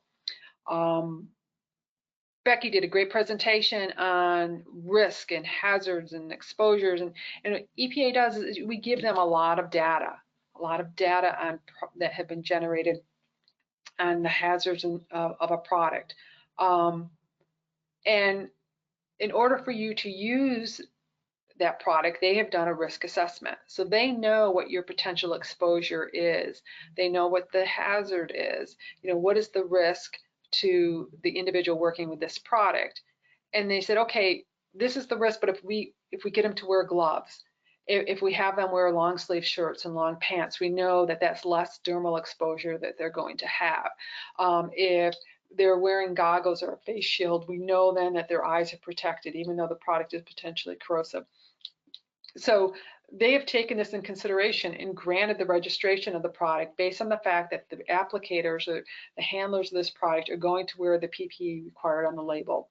So if they didn't have those risk mitigation, those PPE listed on the product label, they would not register the product because it'd be too hazardous for an individual to be handling without wearing the proper PPE. So that's why I urge always for the label to be read and for all the PPE required on the label to be followed.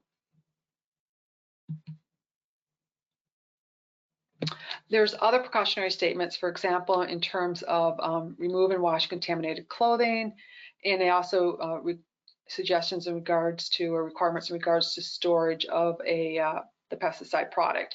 Some labels will even tell you in regards to PPE the proper way to remove a glove or to clean certain PPE.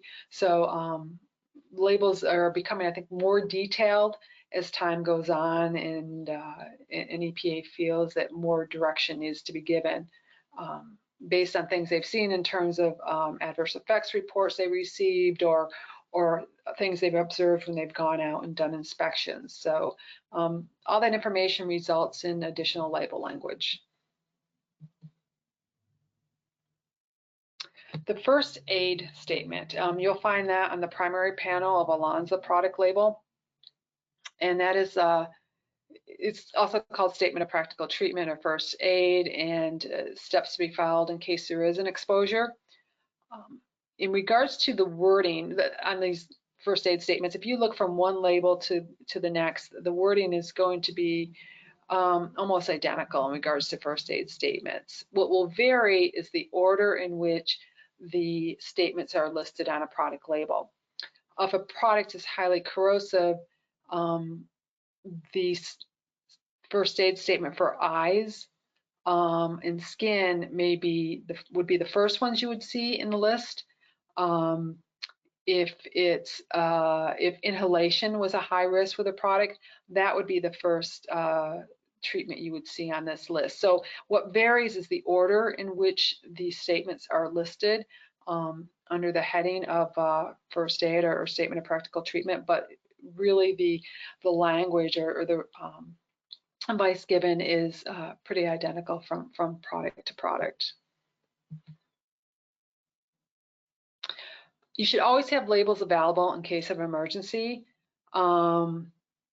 It's important for the physician, for example, if someone at your facility was to become exposed to the product, it's important that you have a label available to give to the physician or the emergency personnel that is treating that individual, because it lets them know what they were exposed to and the potential hazards, because you can't expect a doctor to know that information.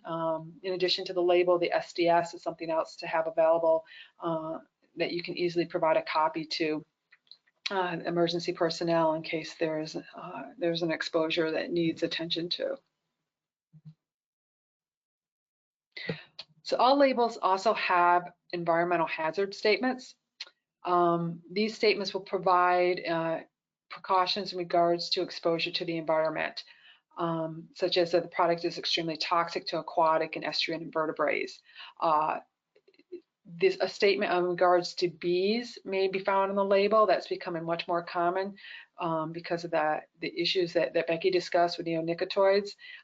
It is a very hot topic with the agency, and it's resulting in additional language on product labels as they go through registration review. The physical and chemical hazards will be on a product label, especially if a product is considered flammable. There'll be warnings against the storage and use of that product. Corrosive, there may be some warnings on the label in regards to proper containment for that product. Now, they're not always, these statements aren't on all pesticide product labels, but if needed, they will be there. Storage and disposal statements. They're required under the section by the directions for use. They will provide information, as I mentioned, in regards to storage conditions, whether or not the product needs to be protected from freezing or maybe even high temperatures. It gives instructions in regards to container disposal, handling, should you triple rinse. Labels nowadays will actually tell you how to triple rinse depending on the size of the container. Container handling statements now are specific to the size of a container. If it's 5 gallons or less, greater than 5 gallons, or if it's something like a bulk container, the container handling statements now will be specific to the type of container that a product is packaged in. If it's in a bag, it will have special instructions for how to clean out the bag. Again, that's something the past few years has been an issue in regards to imports. When the labels came in, for example, they were not updated to represent the type of container that the product was being imported in. For example, an ISO tank would have a different set of container handling and disposal instructions than, say, a PAL or a drum. And if those instructions were not updated, it's a very good chance that product will be stopped at the border at the port and would not be allowed to enter the U.S. So the directions for use are the instructions that will tell you how to use the product.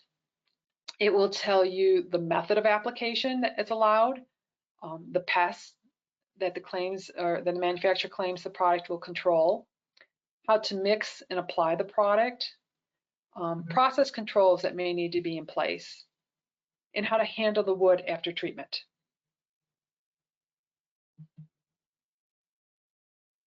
And here we have examples of directions for the found on the Woolmanette Concentrate 60% label. These are quite long in terms of directions for a lot of our wood preservative labels, but if you were to look at directions for an agricultural product, you could have a 20-page label when it goes into the application rates for all the various crops that you can use the product on. So even though it seems like our directions section on the CCA label is long, it's really minor compared to some other product labels. But it does tell you that the product can be applied by pressure treatment. It gives you engineering controls that must be followed when you're using the product. And it also tells you, in terms of, in terms of use of the product. For example, it tells you about ventilating the cylinder before opening. And there's a lot of good information that you need to know that before you can use the product. If someone has never worked with CCA before and they come into a plant, the first thing you should do is make sure that they read and understand the product label.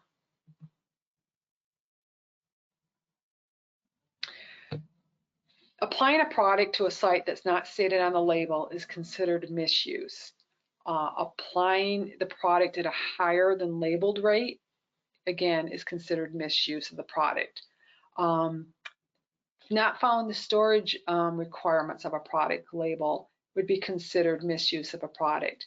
So you need to know your pesticide label and you need to follow the label, or else you can be fined, or even worse, you can be charged with a violation of FIFRA for misuse of a pesticide product.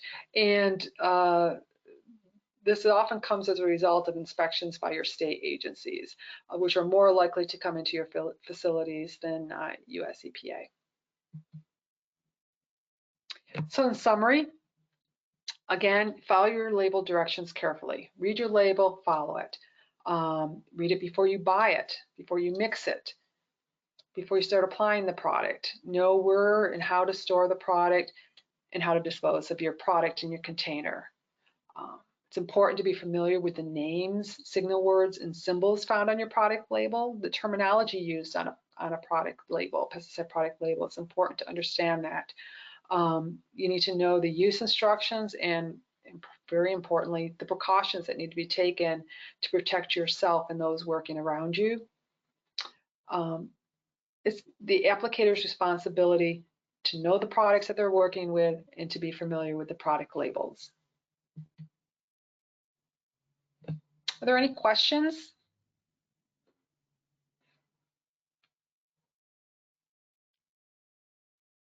Terry, I have one question that came in for you, and that is, in some countries, by regulation of organisms similar to EPA, the label has a strip in the lower area with a color determined by the type of danger that this product has.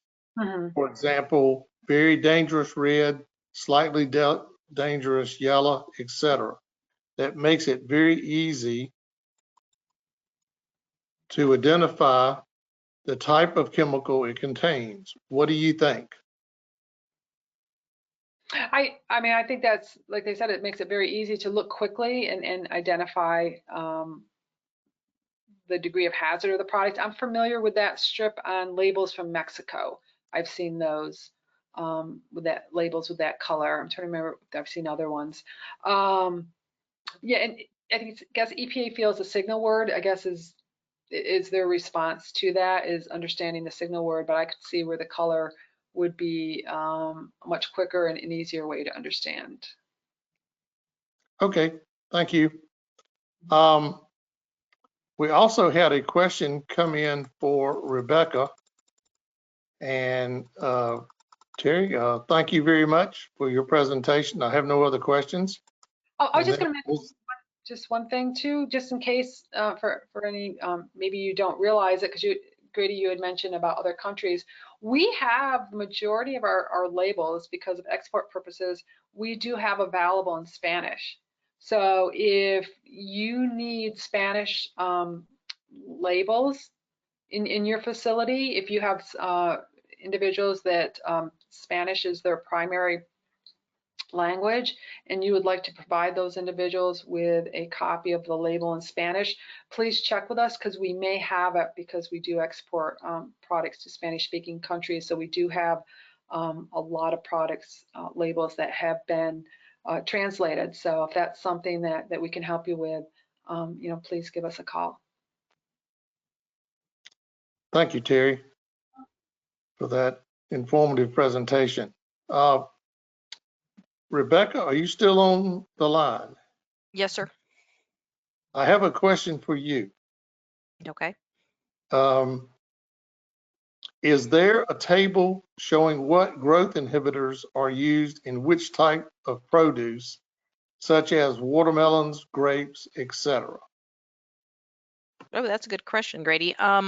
I'd have to say that I don't know of there being a specific table, but there should be sites that you can go to if you have questions about certain crops. I know that there's 5 major classes of plant growth regulators or inhibitors, and I worked on a specific one that I oversaw the environmental testing for one that was going to be used specifically for oats and wheat and barley. But I know that they use them in apples and pears and a variety of berries and cherries as well. And I've also seen papers that reference their use more recently in nurseries when you go in and you buy like seedlings for your garden. So if you go in and you get cucumbers and peppers and little tomato plants and things that you're going to put in your garden, that a lot of times those will come and have been treated with a plant growth regulator as well. So there's a variety of different uses, and I would say there's probably very few crops nowadays that don't get treated. But I can't think of a specific. I'm not sure if there's a specific table under FIFRA for that. Okay, thank you very much. That's all the questions we have time for. Michael Collins is up next, but it's running up against break time. So we're going to take a break until 3:15 Eastern Daylight Time and then start back with Michael Collins. Thank you.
Good afternoon, everyone. Looks like it's 3:15. We need to continue on with the seminar.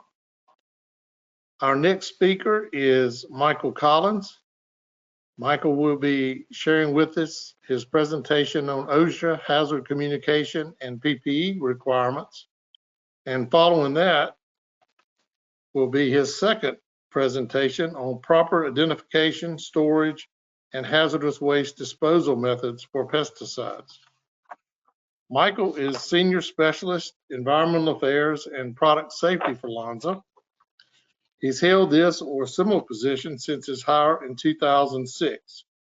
In this role, Michael provides EH&S support to Lonza's customer base and also has responsibilities for developing and maintaining SDSs for Lonza wood protection products. Prior to Lonza, he served 2 years as MacTech as an environmental consultant and 10 years with chemical waste management in the Southeast region EH&S manager. He is a U.S. Navy veteran and a graduate of Auburn University with a Bachelor of Science degree in environmental science. Welcome, Michael. Good afternoon, everyone. We're getting toward the end of the day. I hope it's been pleasant so far. I hope to continue that if it has been. My job is to talk about PPE requirements. And at a treating plant, there are several different regulations that come into play that you have to consider when talking about PPE. Belinda, I don't see it advancing when I hit the arrow. Okay. So there's several different programs that you have to actually comply with PPE. So this is kind of an overview to go through those different programs and describe what each different program requires so that you comply with all of them. The first one is hazard communication. This is an OSHA program that details hazards in any work environment when you're dealing with chemicals and how to comply with those requirements. I also want to go over PPE program requirements. This is actually a different OSHA program and has its own requirements that you have to comply with. And then the third area is the PPE requirements for specific products. So I'm going to show you a few labels and go through what those labels require in terms of actual PPE.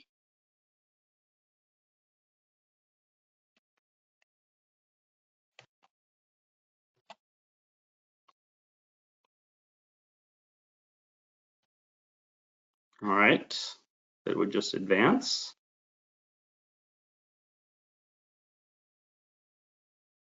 So in terms of OSHA hazard communication, this is the program where as an employer, you have to communicate hazards in the work environment with any hazardous chemicals. And there are several different areas that you have to comply with here.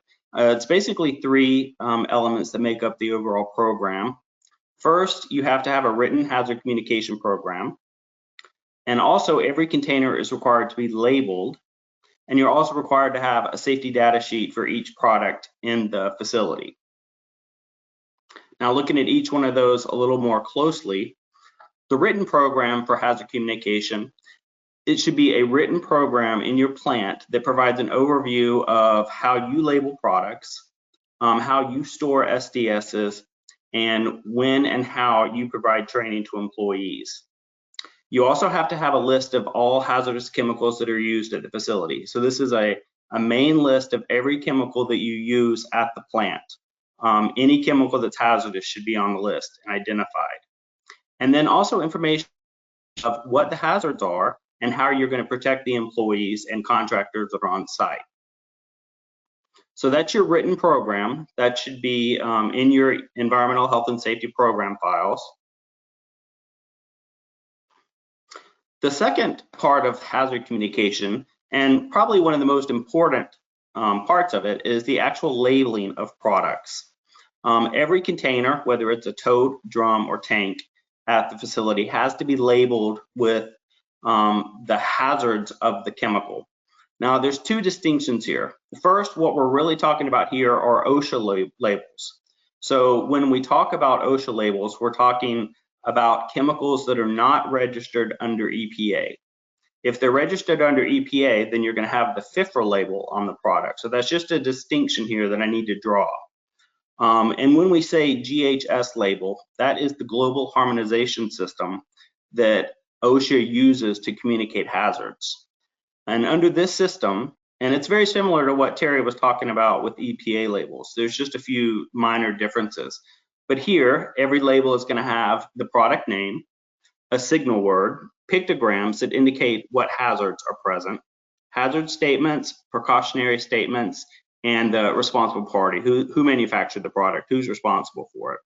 So every product in your plant is either going to have an OSHA GHS label with these elements, or it's going to have the FIFRA label that Terry was talking about earlier. In terms of training under hazard communication, you have to provide employees training initially before they work in the environment where the hazardous chemical is stored, and then retrain the individual when you introduce a new hazard. So if you purchase a new chemical or the chemical changes in terms of hazards, you're required to do retraining at that point. The training that you conduct should include an overview of your HAZCOM program, who's responsible for maintaining the safety data sheets, where they're stored, how you access them, and so forth, what chemicals are used at the facility and what are the hazards of those chemicals, how to use PPE, what PPE is required, and also how to detect the presence or release of a chemical. Here it would be, the chemical is a blue color, it may smell like this, or it may smell like ammonia. In other words, indications of how to know if there's a release of the chemical at the work site. So that's kind of an overview of what the hazard communication requirements are. Here I'm shifting into the actual PPE program requirements. This is a separate OSHA program with its own requirements that you also have to comply with. Here you have to have a written PPE program separate from your HAZCOM. It's a different program, but you have responsibilities here. The employer is required to perform hazard assessments. That means assessing the hazards of different areas of the facility and assigning what PPE is required for those hazards. Then you're required to provide the appropriate PPE, train your employees how to use the PPE, how to maintain and replace it, and also you're required to review, update, and evaluate the PPE program for effectiveness. So these are their own unique requirements, separate from all of the other things I'm talking about, specific to the PPE program. Employees have to be trained to know how to use the PPE properly. So when you train employees, you have to tell them when PPE is necessary, what PPE they are required to wear, and how to properly wear it, how to put it on, how to adjust it if it's not fitting properly, and how to actually take it off properly. We all know that there's a certain way you take gloves off to not contaminate your hands, where you're required to inform your employees of how to do that properly. And then also the limitations of the equipment. What is the PPE designed to do, and what is it not designed to do? And then also how to properly care for it, maintain it, when to get rid of it when it's no longer good, and how to get rid of it at that point. So these are all requirements in terms of how to train your employees. The employee has a few requirements too. They are required to properly wear the PPE, to attend the PPE training that's provided, to care for, clean, and maintain the PPE properly, and tell their supervisor if they have needs in terms of repair or replacement of the PPE. So if it's not adequate or it's damaged, they need to inform their supervisor to get it replaced. Now, just kind of an overview of the different types of PPE. We'll talk about each one of these a little bit on their own, but I'm going to talk about hard hats, eye and face protection, respiratory protection, hand protection, and foot protection. Hard hats are broken into basically 3 categories here. So it's important to know which one you have, which one's required, to make sure you're using the proper type. Class G hard hat protects against impacts, falls, and also penetration, and it provides low voltage electrical protection up to 2,200 volts. Class E is an electrical hard hat. It's designed more for electrical or utility work. Also designed for falling objects, but provides more voltage protection up to 20,000 volts. And then there's also a Class C hard hat. This is what's also known as a bump cap. Offers very limited protection. It's a little bit more comfortable, but definitely less protection for falling objects or electrical hazards than the other two. So it's important to know which you have, which you should have, and make sure you're using the proper one. Two basic types of eyewear. There are safety glasses, which provides protection against moderate impact from particles. And then safety goggles, which protects the eyes from impact, dust, or splash. So in general, safety goggles provide more protection than safety glasses do. So if you have an impact hazard, particularly from a corrosive material, you should be using safety goggles, not safety glasses. You also have a face shield. This is for face protection from dust or splashes or sprays of hazardous liquids. But it's important to know these are not eye protection. These are not designed to protect the eyes. If there's a splash hazard or a corrosive material and you want to protect the eyes, you need to wear safety goggles or glasses underneath the face shield. There's also respiratory protection, a few different types of respirators. An air purifying respirator removes contaminants from the air. It purifies the air. That's probably what, if you use a respirator, that's probably what you've used. A supplied air respirator actually provides clean, breathable air, either via a hose or some type of tank that you might wear on your back. But note that if you're using respiratory protection program, the facility has to have a respiratory protection program on site. Everyone has to be trained, and there are medical evaluation requirements and fit test requirements that you have to go through. So you can't just put on a respirator and use it. There's certain things you have to do to comply with the requirements. In terms of hand protection, again, it's important to know what you're protecting the hands from and assigning the correct glove for that type of hazard, whether it's heat resistant, chemical resistant, or leather palm gloves, cut resistant gloves. There's lots of different types. So it's really important here to know what the hazard is to make sure you're using the right gloves. If foot protection is required, then you should wear shoes with a metal toe cap. And then if there's also a chemical hazard, then you probably need some additional rubber shoe or overboot to protect against the chemicals. There's several different types of body protection. You can have lab coats, coveralls, vests, jackets, aprons, gowns, full body suits, and of course it's also important to know what you're protecting yourself from. Just a note, this has come up a few times today, but if you are trying to determine what PPE requirements you need for a pesticide product like CCA or copperazole, in this case, you need to defer to the EPA label.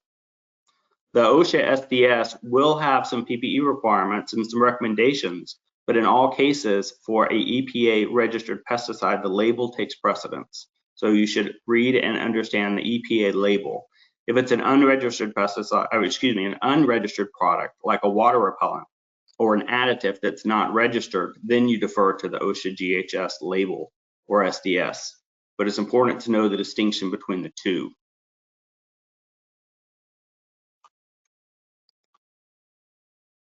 So here is our CCA label, and you'll see that the PPE requirements are circled on the left side of the label.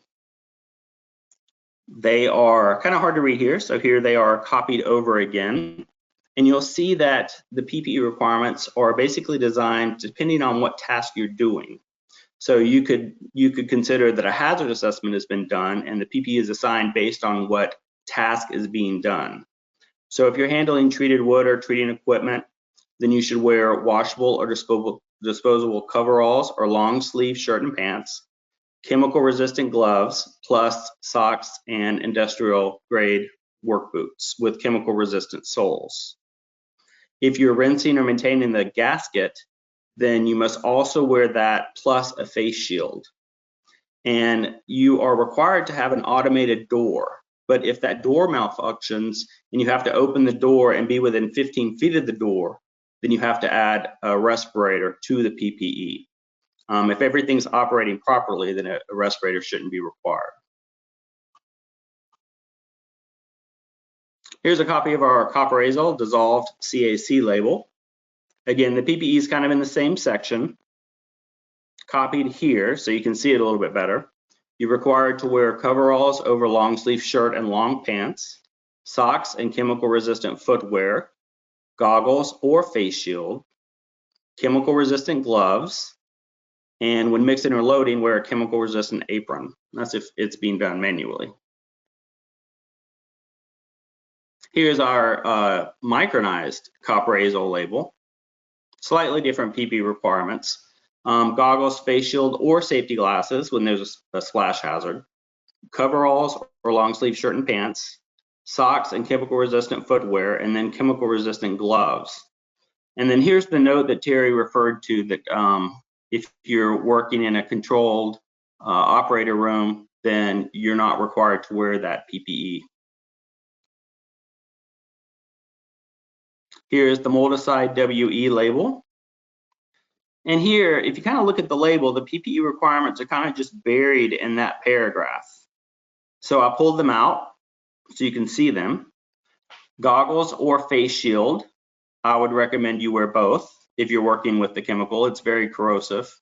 Protective clothing, rubber gloves, and avoid breathing vapor or mist. So in this case, it's kind of a generalized overview of PPE, but as hazardous as WE is, I would wear the most stringent PPE, which would be goggles and face shield, chemical resistant clothing, rubber gloves, and make sure you're not exposed to any vapor or mist.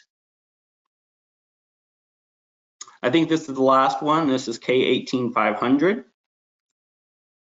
Here you have coveralls over long sleeve shirt and pants, socks and chemical resistant footwear, goggles or face shield. Again, I would recommend both. Chemical resistant gloves, and if exposed to the vapor, a respirator with an organic vapor cartridge. In addition, mixers and loaders and persons cleaning equipment must wear a chemical resistant apron.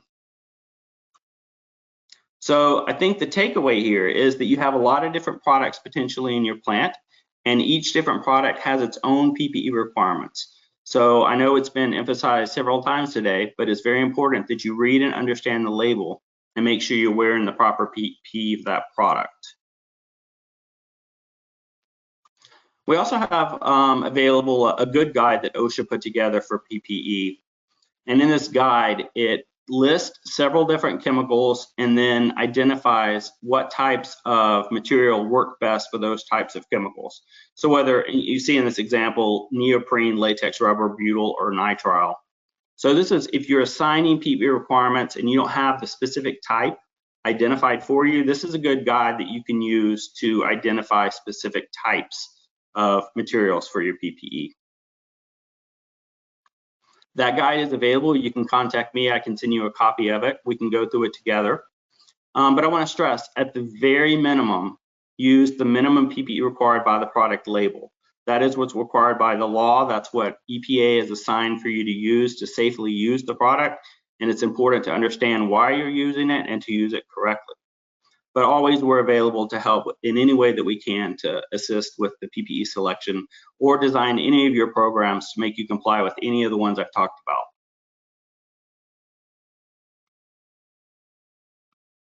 So that's basically that program. And I believe we're going to go into the next program, or?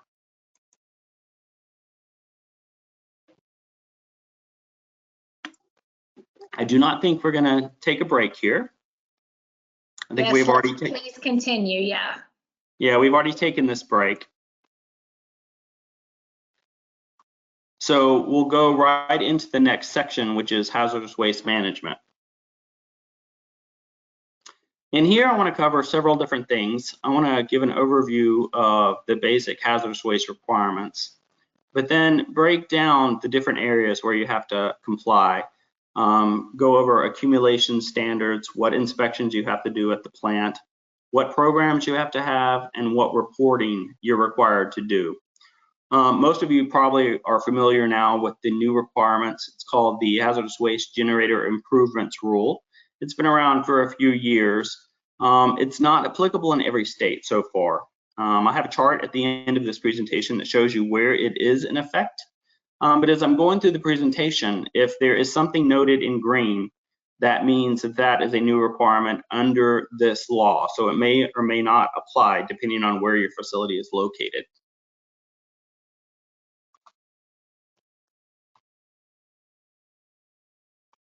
Sorry, we'll get there. Why is it doing that? Okay, so hazardous waste requirements are based on how much waste you generate per calendar month. So here it's critical that you know how much waste you generate to make sure you comply with the right set of requirements. If you generate less than 220 pounds a month, you are considered a very small quantity generator. This used to be called a conditionally exempt small quantity generator. Now it's referred to as a very small quantity generator. If you generate more than 220 pounds but less than 2,200 pounds in a month, then you're considered a small quantity generator. And if you generate more than 2,200 pounds in a month, you are considered a large quantity generator. So this should be something everyone's tracking, and they should know exactly what category they're in so that they can ensure they comply with the right set of requirements for the hazardous waste regulations. In addition to being a generator, if you treat with one of the industrial pesticides, which include CCA, pentacreosote, or ACZA, then your drip pad is also subject to hazardous waste management and subpart W standards. I should add, even if the facility previously treated with one of those and no longer does, but did not go through closure, then these requirements would still apply. And the waste that is generated from one of these drip pads is particularly for ACZA and CCA, the waste code is F035. So if you treat with CCA or ACZA, your waste code is F035. There are some common industrial waste disposal methods for F035. The particular one that is most likely to be used is by landfill. Most of the waste generated ultimately goes to landfill, but there are other disposal methods. If the waste had any kind of fuels value or BTUs, it might be used in recycling and recovery of that fuel. Creosote may be used that way commonly. The waste also might be incinerated. In general, incineration is a little bit more expensive, so it's less commonly used for F035 waste, but it is possible to incinerate the waste. And some waste could go for underground injection. F035 is not approved for that, but some wastewaters are actually approved for underground injection. And these are just some of the common disposal methods for wastes. Landfill being one of the most common and the cheapest as well. As I mentioned, disposal of F035 waste from a drip pad is typically landfilled. When the facility receives it, they will generally use some sort of binding agent. It's typically some sort of cement to reduce the leachability of the metals, and then they place it in the landfill. So that's called solidification, and it goes into a landfill. This is a picture actually of the landfill at Emell, Alabama, where most F035 waste is disposed. That's a CWM facility in Emell. Now just kind of an overview of what you have to do. First, the accumulation standards. There are two basic types of accumulation at a facility. There's central accumulation, and then there's satellite accumulation. For central accumulation, this is just the general accumulation standards. The drums have to be labeled with a hazardous waste label, such as the one pictured here. The drum has to be closed. You have to have an accumulation start date. Drum must be labeled to identify the hazards of the waste. And you see that this is in green. So this is actually a new requirement here. EPA didn't specify how to do this, but they did say in their guidance you could do it by any number of methods, including a DOT placard or a GHS pictogram. I would recommend the DOT placard. It has to be on the drum prior to transportation anyway. So by go ahead and placing the DOT placard on the drum, you meet this requirement. And then you also have to inspect it to make sure it's not over the time storage restrictions, which are 90 days for large quantity generators and 180 days for small quantity generators. Satellite accumulation is very similar, but in this case, there is no time restriction during accumulation. So you're not tied to those 90 and 180 day limits. But here the drum has to be closed, and you can't exceed 55 gallons. So if you could have potentially 2 small containers of satellite side by side, but you can't exceed 55 gallons. If you do, you've broken the regulation. The waste has to be at or near the point of generation. So if it's waste from the drip pad, it has to be on the drip pad. In other words, you couldn't put it somewhere else at your facility and call it a satellite accumulation. It has to be at or near the point of generation. Does have to be labeled with the words hazardous waste. Also has to be identified with the hazards. Again, the DOT placard is what I would recommend. And then once the drum is full, that's when you add the start date and move the container to your central accumulation area within 3 days of it becoming full. And that's when the time would start ticking for the 90 or 180 day clock.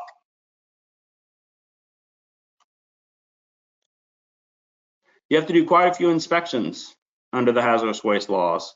You have to do drip pad inspections, inspections of your sumps, of the containers, of the treated wood, and your drip pad. So kind of to give an overview of each one of these, for your drip pad, you have to conduct it weekly. And if you have, particularly in the South, if you don't have a cover over your drip pad, if you don't have a roof, you're also required to inspect it after storms or after rainfall. Here you inspect the drip pad for deterioration or malfunction, making sure that the berms are intact, that they're not cracked. If you have a leak detection system, you're required to inspect it and for the presence of liquids. And then also inspect for any deterioration. You know, you're looking at the drip pad surface to make sure there's no cracks that would impact the operability of the drip pad. You know, the whole purpose of the drip pad is to prevent contamination of the subsurface of the soils. So here you're making sure that the drip pad surface is intact and there's no cracks that would lead to leakage. You're also required to inspect your sumps. Large quantity generators have to do this weekly, or excuse me, daily for large quantity generators. Small quantity generators are required to do this weekly. You're required to inspect the sumps for operability of the pumps to make sure that the pumps can pump the liquid out of containment. You're inspecting for indications of any corrosion or release, again, looking for cracks or any indication that the liquid might leak from the sumps. And then you're also inspecting the secondary containment system to detect releases. The secondary containment system is there to make sure that if there's an overflow, you have protection, but the secondary containment is not designed or meant to store liquids. So as you're inspecting them, you're looking to make sure that there is no liquid in the secondary containment system.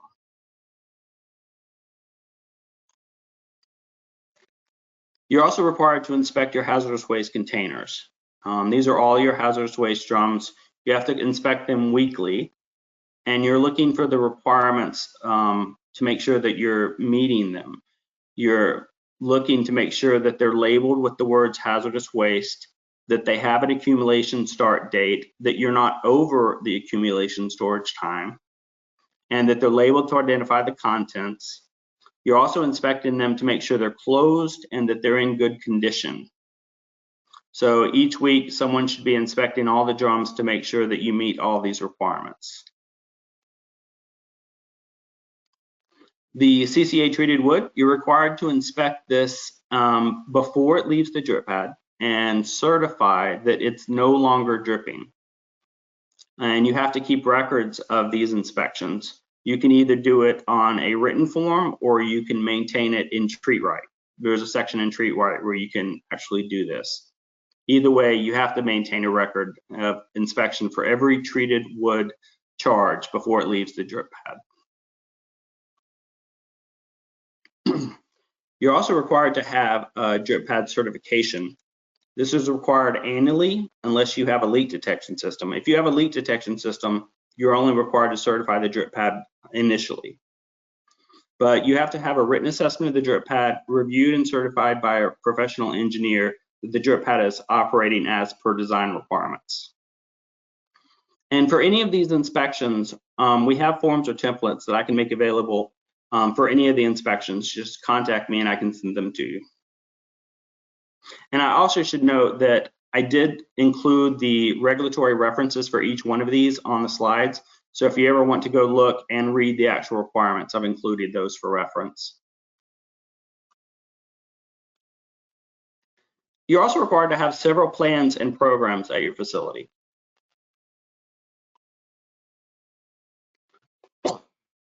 Here, there's a very specific new requirement under the contingency plan requirements for large quantity generators. This whole section should really be green because it's new. In the front of your contingency plan, you're required to have all of this information in paragraph form. And I'm not going to read it all, but basically it's the amount and types of waste and some of your emergency response equipment. If you're in a state that the new regs are in effect, then you're required to amend your contingency plan whenever there is any other change that would require an update. I would go ahead and do it, but remember, when you update your plan, you are required to send it out to the emergency response agencies. So when you update your plan, make sure you mail it to the hospitals, fire department, so forth. You're also required to have a storage yard drippage plan. This is a 1 or 2 page plan that details how you'll manage drippage if it's noted on the yard, on the storage yard. And also you're required to have a plant operating history. This details what chemicals have been used at the plant, how many cylinders you have, just an operating history that describes the different treatment operations in the past at the plant. And you are required to train annually on the hazardous waste requirements.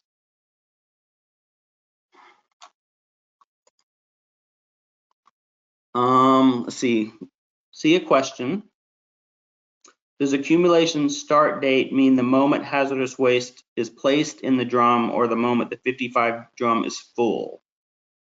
The answer is, if you're using satellite accumulation, it's the date that you reach 55 gallons. So if you're using a satellite drum, as soon as you reach 55 gallons, that's the date you put on the drum. All right, and I hope that answered that question. In terms of reporting, there are several reports you might have to do. Large quantity generators are required to submit biannual reports. These are reports that are due every other year that detail all the waste that's generated and where you ship the waste to and what the disposal methods were. Also, manifest exceptions. When you ship a load of hazardous waste to your disposal facility, they give you a copy of the manifest back right then. But when the waste is received at the ultimate treatment and disposal facility, they are required to mail you back a copy of the signed manifest indicating that they received the waste. If for any reason you don't have a copy of that manifest back within 45 days for large quantity generators or 60 for small, you're actually required to notify EPA. So I would just make sure that someone at your facility is tracking those dates for all your waste shipped, making sure you have copies back from the TSDs to make sure you don't have to submit those exception reports. Someone just needs to be looking at that and be responsible for it. Also be aware of any spill reporting requirements for any of the chemicals used at the facility. Each chemical has its own threshold determination in terms of how much you spill that would require reporting. So it's important to understand what those limits are. And also a new requirement for small quantity generators. It doesn't apply to large, but for small quantity generators, you're required to notify the agency every 4 years that you're operating. And this first deadline is in 2021. So next year, by September 1st, if you're a small quantity generator, you're required to submit an EPA form 8700, which is the site ID form, to your state. And then you're required to do that every 4 years afterward. It's a new requirement. If you aren't familiar with the 8700 form, I can send you a copy of it for your state. Just get in contact with me and I'll send it to you and help you fill it out if needed.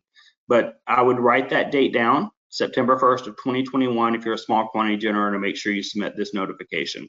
The states will be looking for it.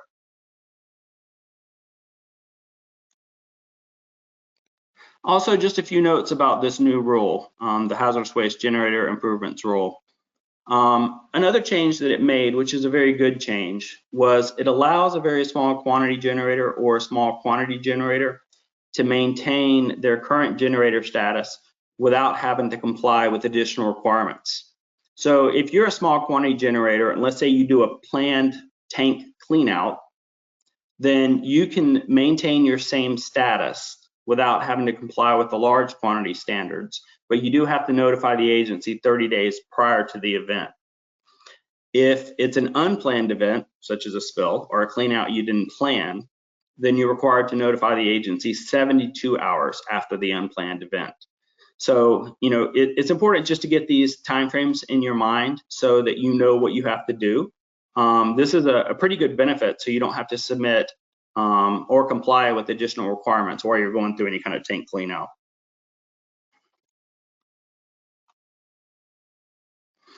But I also want to point out that this rule was fairly large. There are over 60 changes to the generator regulations. So I would recommend everyone go read all the different requirements. There's a good summary of the rule. I provided a link to it in this presentation, but I can also send you the summary.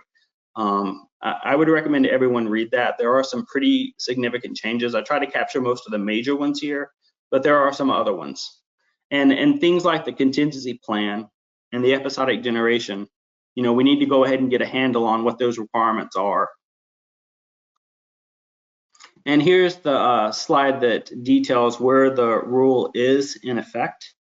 The blue are the states that where it's been adopted. The green are the authorized states. So it was immediately implemented in those states. And the yellow are the states where it's not adopted. So if you look throughout the Southeast, you can see most of the states, the law is already in effect. Some exceptions are Tennessee, Arkansas, Missouri, Nebraska, Kansas, and Texas. A lot of the Midwest hasn't adopted it, and a lot of the West Coast has not adopted it, with the exception of Washington. They have adopted it. So if you're in one of the states where it's adopted, I would highly recommend you go get a copy of the summary to make sure you're familiar with all of the new rules. And that is the end of the presentation. So if there are any questions, or if I didn't answer any previous questions, let me know.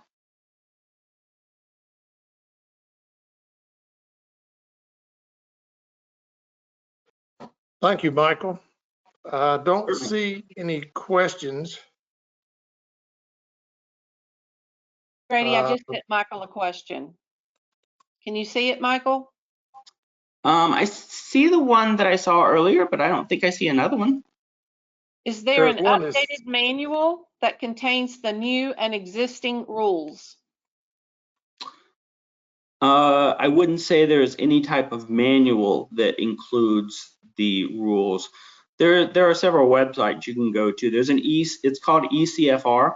It's a website that has all the regulations, and there are the generator summary requirements of the new rule that I can send to anyone. And I did include that link in the presentation, but I'm not sure there's a quote manual that goes over any of them. Okay, thank you. I just sent you another question. Do very small quantity generators need to submit Form 8700-12? No, they do not. It's only small quantity generators, Thank you. certainly. Okay, thank you, Michael, You're welcome. for catching us up on time too. Very good. Okay, our next speaker is Frank Anesi. And Frank will be talking to us about the art and science of mixing. You making brownies, Frank? Yes, we're going to make brownies, we're going to make cakes, we're going to make all kinds of things today. Well, let me introduce you. Frank Anesi is the Associate Director of Engineering for Lonza, where he has held positions for the past 28 years. Frank is versed in all technical aspects of treating plant analysis and has developed and conducted treating plant maintenance instruction for the past 15 years. Frank and his team are responsible for building many plants across the U.S. and Canada, include the largest plant under one roof in the U.S.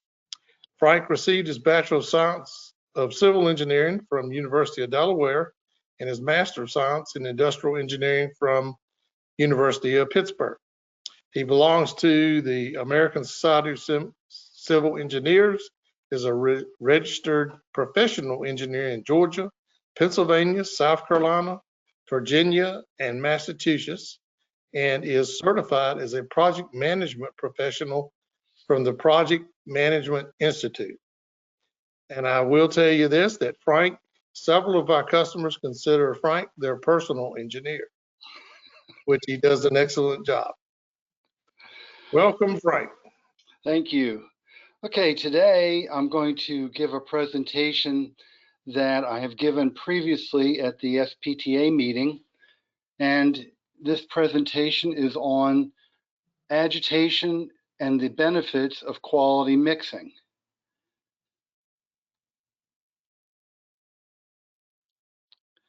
A little bit of our agenda today. I want to talk a little bit with you about what do we define as quality mixing, types of equipment we find out in the industry, what equipment works better than others.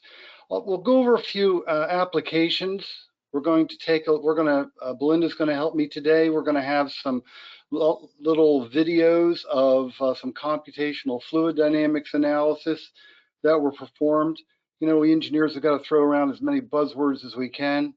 We've got a scale example that we're going to show you at the conclusion of the seminar. And I hope that you'll have an interest in this, because with the current family of products that we have and the potential products in the future, the quality of the mixing is going to play an ever increasing and important role. So what we've got here is a photograph of a tank. And what sorts of things can go wrong inside of a tank? We can get fallout. We have some of our treating solutions that precipitate when they remain idle. We can have chemical and thermal layering. We can have floating components. For example, the version of dissolved copper azole at its inception, the azole component would float out of solution readily if it wasn't kept continuously agitated. Sometimes there's a lack of homogeneity because of the small quantities of components we're adding to the system. I use as an example of that the fact that we're adding small quantities of mold inhibitors, small quantities of water repellents, small quantities of defoamers. These squishes and squirts, as I like to call them, we're putting into tanks of 18 to 30,000 gallon capacity, making assumptions that they are uniformly distributed throughout that liquid mass. And then we take a sample out of a 1/4-inch sample port and say that's representative.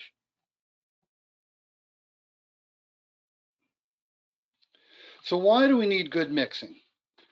We need to maintain the integrity of our treating solution. What do I mean by that? You know, when whether we're making CCA, dissolved copper azole, micro, it doesn't really matter. What we want is uniformity. And the reason we want uniformity is because it has a direct effect on our quality control in the product. It has a direct effect on how the system performs and the quality of the system. You know, when you let something precipitate in a tank, you don't have any guarantees that if you stir it up enough, it's going to resuspend. So we need good mixing. We need to improve the quality of our treating. All wood treating systems experience segregation and layering. We've seen interesting phenomenon within the past 10 years on CCA working storage tanks with 7 to 8% treating solution that are used for marine piling. You know, CCA is a true solution, but it doesn't mean, what we've discovered is that you will get some layering even in tanks of 7 to 8% solution. Good mixing can be defined as achieving homogeneity. We can use the number of times we turn a tank over as criteria for the quality of mixing. And I appeal to your common sense in thinking about this. The more times we turn the system over, the more homogeneous, the more uniform it's going to be. And wood chemical systems benefit from good mixing? Well, all of them do. It doesn't matter whether these are copper azoles, CCAs, it doesn't matter what the wood preservative system is. Mixing will improve the quality of the system and the quality of the end product. So let's look at and evaluate some different types of mixing technologies.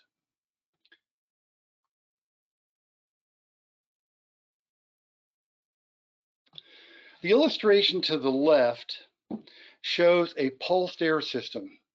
The pulsed air systems are not like sparging air into a system. I know historically there were a number of treating plants that had large capacity air compressors and fixtures in the bottom of their tanks, and they would pour enormous volumes of air into those and create thousands of small bubbles.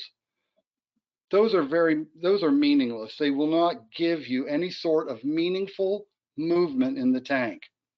However, there was technology that was primarily focused on the oil fields, on the large oil tanks, 30, 40, 50 feet in diameter, that utilized large diameter bubbles in a pattern, which created an up-down movement inside the tank quite successfully.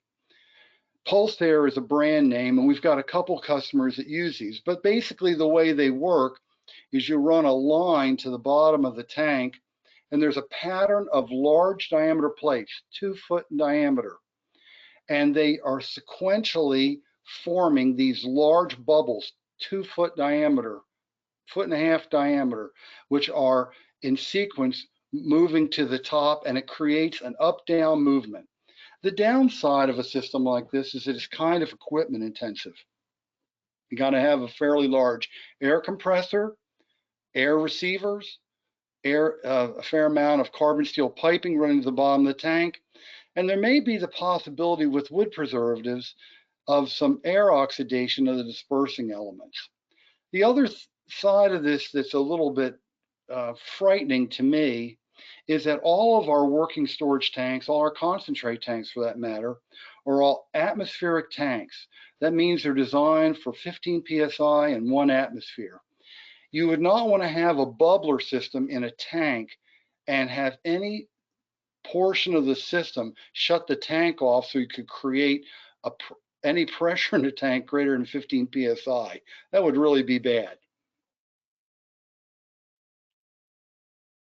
Another type of system which is frequently used is just simple pump recirculation. In this illustration, I'm drawing from the bottom of the tank, pumping to the top, and the pump will need to be of significant size to turn the tank over quickly. Recall, in a previous slide, I indicated that the number of times we turn the tank over is a good measurement of the homogeneity, uniformity of the tank. Now this pump's going to experience the same maintenance requirement as any other pump in your plant. Specifically, about every 16,000 hours of operation, you're going to be taking it out of service and replacing the mechanical seal on it. And of course, you're going to put a basket strainer in front of the pump to protect it from solids and debris. That's going to need to be periodically inspected and cleaned out. An improvement on the system we just saw would include a jet pump tank mixing eductor, one which is illustrated in the picture in front of you now. What this device is, it's basically a pipe fitting, and it takes the discharge of the pump and magnifies it 2 to 3 orders of magnitude. So if you've got a pump that's turning 300 gallons a minute, and you've got a 10,000 gallon tank, you can put a manifold of tank mixing eductors on the discharge of the pump, increase the pump's discharge to about 900 gallons a minute, and then you can turn the tank over once, right, every 10 minutes. It's better than the pump recirculation alone, but it's still not as good as some other systems that we install. In these photographs here, I'm showing you some of the patterns of tank mixing eductors that we've implemented in the field. You always have 2 or 3 pointing upward and 1 pointing down. The one pointing down we refer to as the sweeper.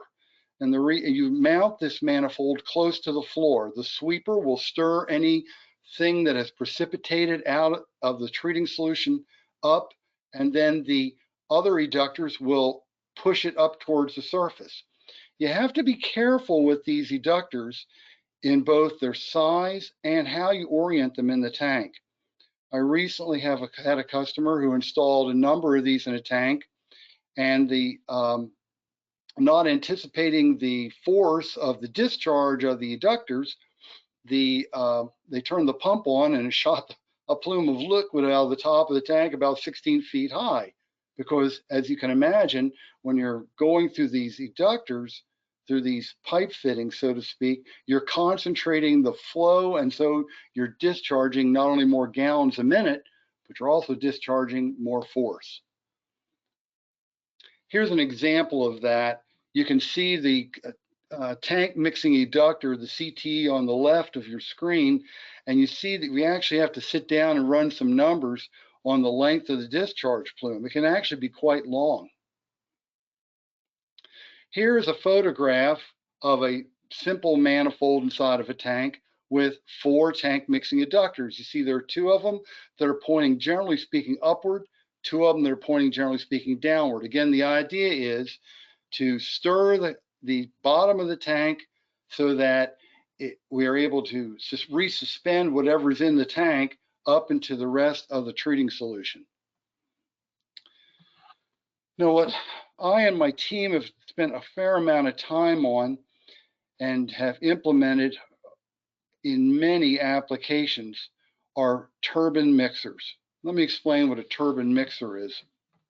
This is a motor on a gearbox with a long shaft turning a blade or an impeller that's hung from the top of the tank generally, and it has the ability, by turning slowly, typically 30 to 50 RPM, this piece of equipment will generate equivalent pumping capacity into 10 to 20,000 gallons a minute. So that is 20 orders of magnitude more than what we will get from the discharge of a centrifugal pump.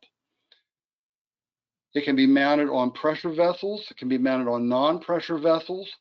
In some cases, we will put a stuffing box on the unit, similar to what you've got on your water-sealed vacuum pumps. We do that as if we have a situation where we have a nuisance odor issue with some of the wood preservatives we do. Otherwise, what we'll do, we have simple lip seals, and we actually have had some installations where we'll actually put a mechanical seal on these pieces of equipment. The agitators create complex patterns inside the tank. They create up, down, circular, and complex motions with a combination of speed and impeller sizing. Depending on the application, depending on what we're trying to stir up, and depending on what we're doing in general, we'll use a variety of different blades on the impellers to create the necessary motion inside the tank to create homogeneity. Here's an example. Here's an example of a computation fluid dynamics analysis. It's a little bit difficult to see, but you see the impeller in the top portion of the slide. The impeller is located off center on the tank. The reason we do that is that this tank does not have any internal structures in it called baffles. And so to give us enough motion without getting the entire mass of liquid circulating, we mount the agitator off center. You'll notice that the blades are red. That's an indication of the intensity of the energy that's being put into the liquid by the agitator. The little blue area, and you'll notice that the color changes as it moves away from the agitator. We've got a yellow and it moves to a blue. Those are actually, if I were able to zoom in on them, little blue arrows indicating the pattern. Now, what most people are not aware of with agitators is that when they're operating, they're not pulling up off the bottom. Rather, they're pushing down. So the motion is that the agitator is taking from the top, pushing down, push down to the floor. When it goes from floor, it goes to the periphery of the tank. And then depending, pardon me, if there are baffles or not, you'll get a intense swirling motion, which mixes all the components very, very quickly. Now, the analysis below is a vector representation of the up, down, outward movement that I was just describing. In operation, the downward force for the mixer counteracts the unit's weight. So from an engineering perspective, we have two load conditions that we analyze for when we design the supporting structure for the top of the tank. The one is when the agitator is completely idle. So the support structure has to bear the weight of the agitator. Believe it or not, these pieces of equipment, although the shaft size gets pretty large, don't weigh that much. Most of them weigh about 1,500 to 1,700 pounds. That includes the shaft, the impellers, the gearbox, and the motor. The second load condition we design for is when the agitator is in motion. And that design condition is simply the torque and the bending moment on the tank. Someone's asked me here what the cost of a turbine mixer is. It depends on the size of the tank, but these pieces of equipment run, they can run, depending on if it's a heat exchange application, it can run maybe $12,000 to $15,000. That would be on a tank that's maybe 12-foot diameter, 20-foot tall, something like that.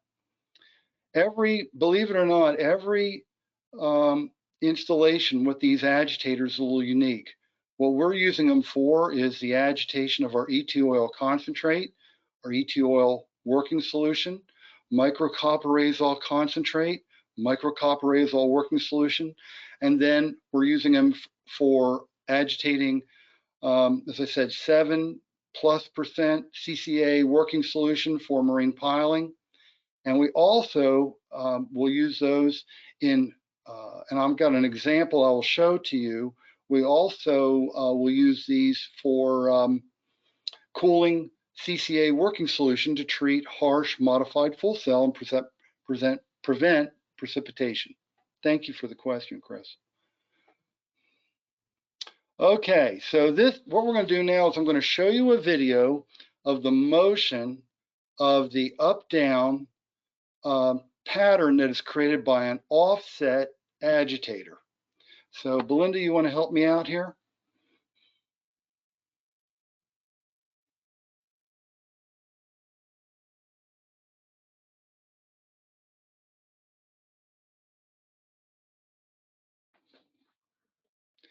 All right, so the thing to watch in this animation is the contrails that are coming out of the top agitator. The way that they design these mixers is they want to make sure that we have what I call good communication from top to bottom. So when you see the discharge of the top mixer be picked up by the lower mixer, and then it is then pumped down to the floor and then recircled back up to the top, that's a good indication of that the mixer is designed correctly. And again, you see the scale over to the right, the red indicating the most intense areas of the agitation taking place. And if you notice, if you follow the liquid from bottom up the left side, you'll see that the top, after the bottom mixer picks up the solution, it moves it to the top. Okay, Belinda, we can move on.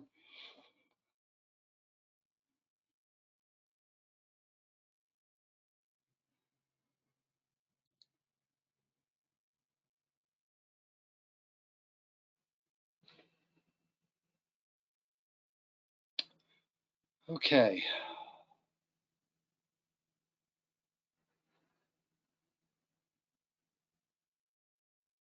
I need to know what you see. Okay, good. Okay, here we're moving on. Sorry. Good.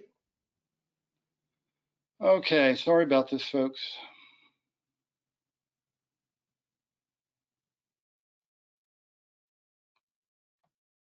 Okay, so now I want to show you a video, which is a raster representation of the flow pattern created by multiple impellers on a single agitator, except in this case, the agitator is mounted in the center of a brand new tank.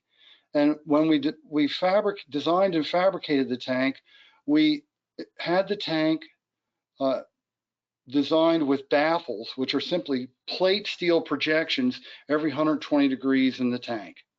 Now in this case, this agitator is turning 50 RPM and the pumping rate is in excess of 12,000 gallons a minute. Okay, Belinda, let's fire off this one now.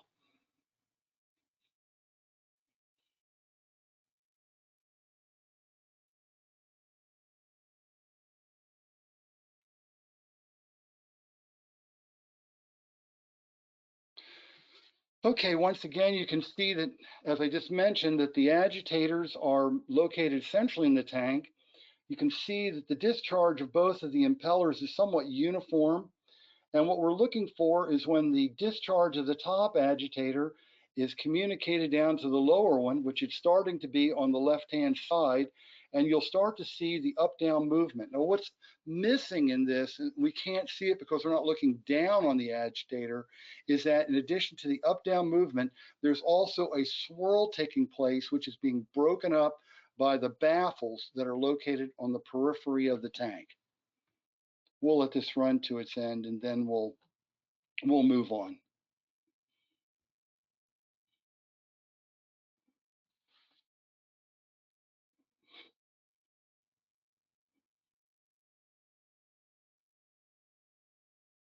Okay.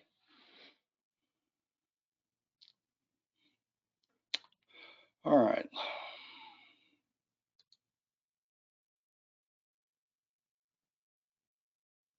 All right, so let's take a look at some applications of turbine mixers. In this application is a simple suspension.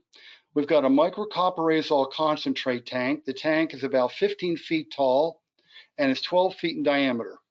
And the technical mixer specialist who ran the design came back with a piece of equipment that's simply got a 3 horsepower motor. It's a 1750 RPM motor going through a gearbox and turned down to 56 RPM. The diameter of the impeller is 46 inches, and the approximate pumping rate of this tank is 16,000 gallons a minute. The most interesting number to me is the blend time, which is 58 seconds, which says that every less than a minute, we're turning the contents of the tank over. And you might ask, is that really necessary? And the answer to the question is, you could probably turn the agitator off and let it sit a little bit, because the agitator will resuspend everything in the tank. But I generally, as a rule, discourage people from doing that. The reason why is pretty simple. You leave the agitator on, you don't have to worry about your plant operators turning it off, turning it back on. You want everything good and suspended. You want uniformity in the concentrate so that you have predictability, reliability in your treating and in your treating results. Besides, the operating cost of a turbine mixer is about $490 a year per horsepower. So this mixer is going to cost $1,500 a year to operate, and you leave them on 24 hours a day, 7 days a week, every day of the year. You turn it on and you forget it. The only thing you have to do with this piece of equipment is change the oil once a year.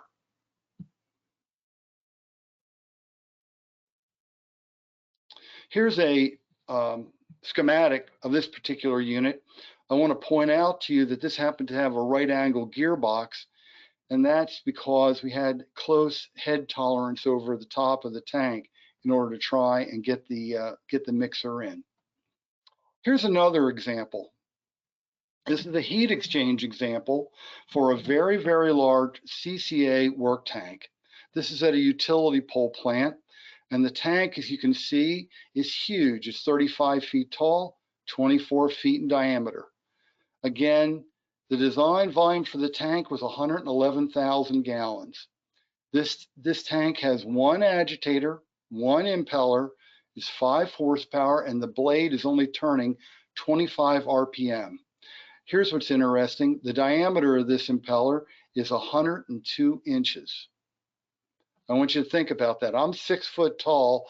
My wingspan is 72 inches. This wingspan is 102. It's turning 25 RPM. The pumping capacity of this piece of equipment is 59,000 gallons a minute, which means that every 2 minutes it's turning the entire contents of the tank over once. Now, what makes this application interesting is this drawing we've got.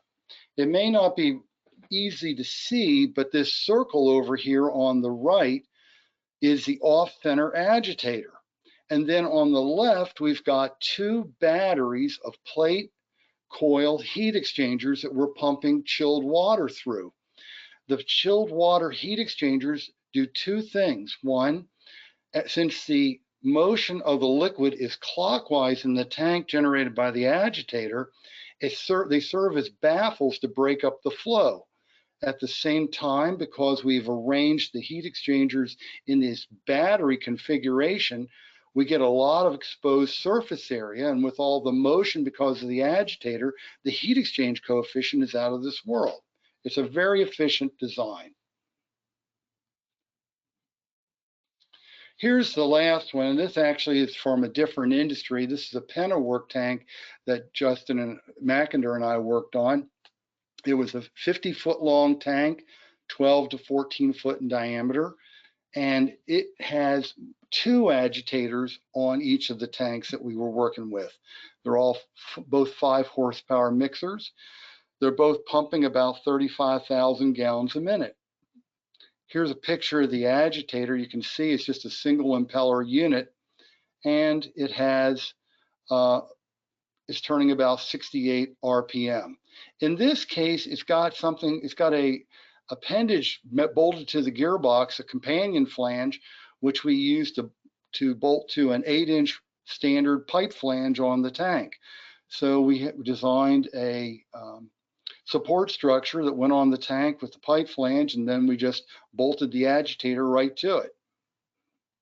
Here's an interesting photograph or this analysis, computational fluid dynamics analysis of the 2 counter-rotating mixers in the tank. What this does is it allows us to get uniformity in the tank and suspend any solids that may be forming, that are coming off the wood. That way, it's better to treat the solids away than to put them in one of the hazardous waste storage drums. Another interesting thing that happens with these, since the contents of the tank can be assumed to be uniform because of the agitation, it means that I could take a side stream using a pump, some valves, and a piece of equipment called a mass flow meter or a Coriolis meter, which is a very expensive piece of equipment, and I could determine density on an ongoing basis. Take that immediately into my control system, and then have the control system update my mixing characteristics.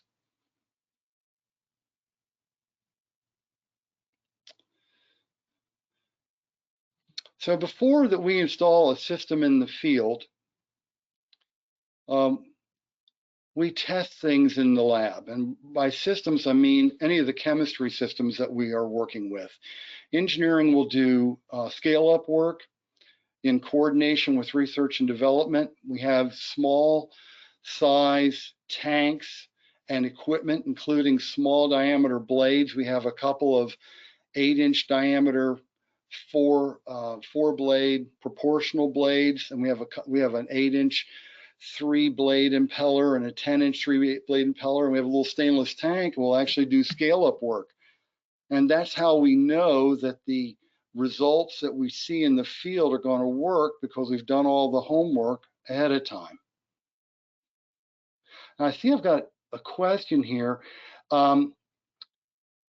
If I understand the question correctly, this is a very, very good question with respect to level indicators in the tank. Because the agitation is so aggressive in the tanks, we have moved away from using any sort of mechanical float in the tank. You can use radar, you can use sonar, because you can tune the motion of the agitators out. And our preferred means is to use a 3-inch flange differential pressure transmitter on the bottom of the tank, which is pretty much impervious to the effects of the motion in the tank. It's a very good question. Okay, Belinda, we're going to show you now is I had on my test tank, I have a stainless steel one and I have a clear one. And what I want you to see in this is the motion.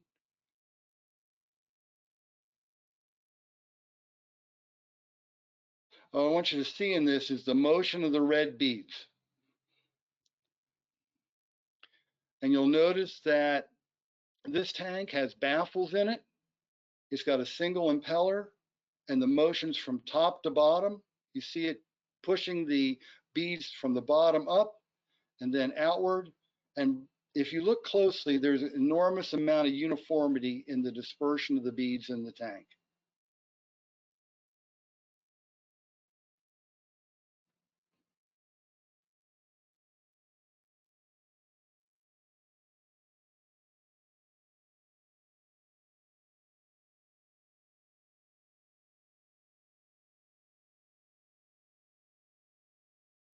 Yes, this would be a tank with micronized copper azole solution. Yes. There was another question. Thank you. The impellers, the next question is, how can you tell when the impellers need replacing? Well, they're carbon steel, and to be truthful with you, we've had agitators in service since 2004 and haven't replaced any blades at all, except for ones that were installed incorrectly. Good question.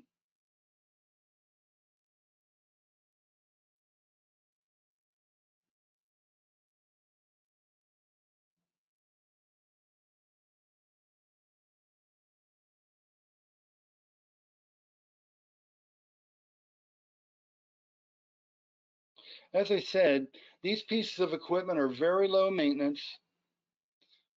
They require you to change the oil once a year, and their operating costs are about $490 a horsepower per year. Most of the units are 3 to 5 horsepower, so you can figure out what the operating costs on these units are. And almost everyone leaves them running all the time. I've got some customers that have put them in, forgotten they were there, kept them running, haven't even changed the oil in them, and they still run. You won't even hear them running in the plant. They're very quiet.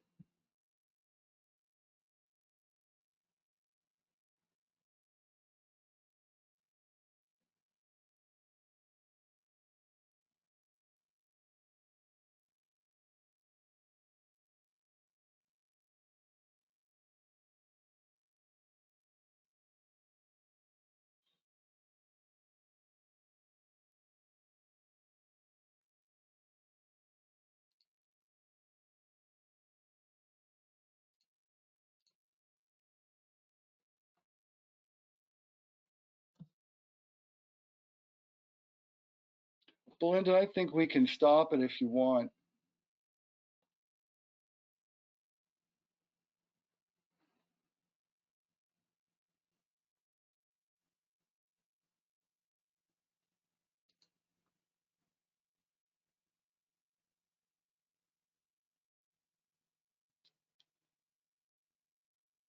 So in conclusion, turbine mixers of all the ways that I've shown you today are probably the most cost-effective, most efficient, most versatile solution to agitating any piece of any solution in a tank. It doesn't matter what the wood treating solution is, doesn't matter whether it's concentrate. You can put these pieces of equipment in, they'll do their job reliably, and you'll enjoy the benefits because, as I said earlier in this presentation, you know, for years we've been taking samples out of these huge tanks through a 1/4-inch port and saying that this is what's representative of what's in the tank. We all know that's not true, but that is true now if you put an agitator in it. The agitator is going to give you good uniformity. It's going to keep your solutions intact. It's going to help you with your quality control, and it's going to help you to produce a better end product. And if anyone else has any other questions, I'm I'm available to help you at any time. You can get a hold of me or any of the other engineers. We'll be glad to discuss an application with you. And I want to thank you for your time today.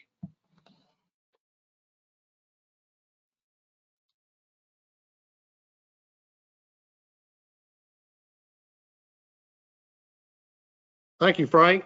I have a question that was sent to you, but I don't think you saw it. And it says, did Frank leave? I think he's still there, Grady, but there's 2 questions in the inbox. If Frank would open his question box. Have you seen the inbox, Frank, or you want me to read them to you? The tank level must be kept to, hold on a second here. Let me just, let me drag it down a little bit here so I can read the questions here, okay? The one question I'm looking here is the tank level must be kept to a minimum. Do we shut them down if the tank volume gets below the impeller? Yes. Normally what we do with a working tank, if you're treating out of the tank, we turn the impeller off because it's a very severe load condition to have the blades of the impeller slap the surface of the liquid. And I don't see another question there, I'm sorry. So. Which of the proposed systems do you advise for a horizontal tank with micronized copper solution?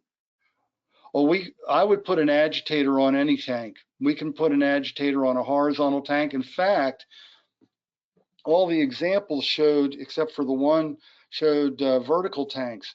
But interestingly enough, Rentokil systems with rectangular tanks, horizontal tanks, which are used in wood textile systems, actually agitate very, very well. The geometry lends itself to keeping things stirred up. Good question.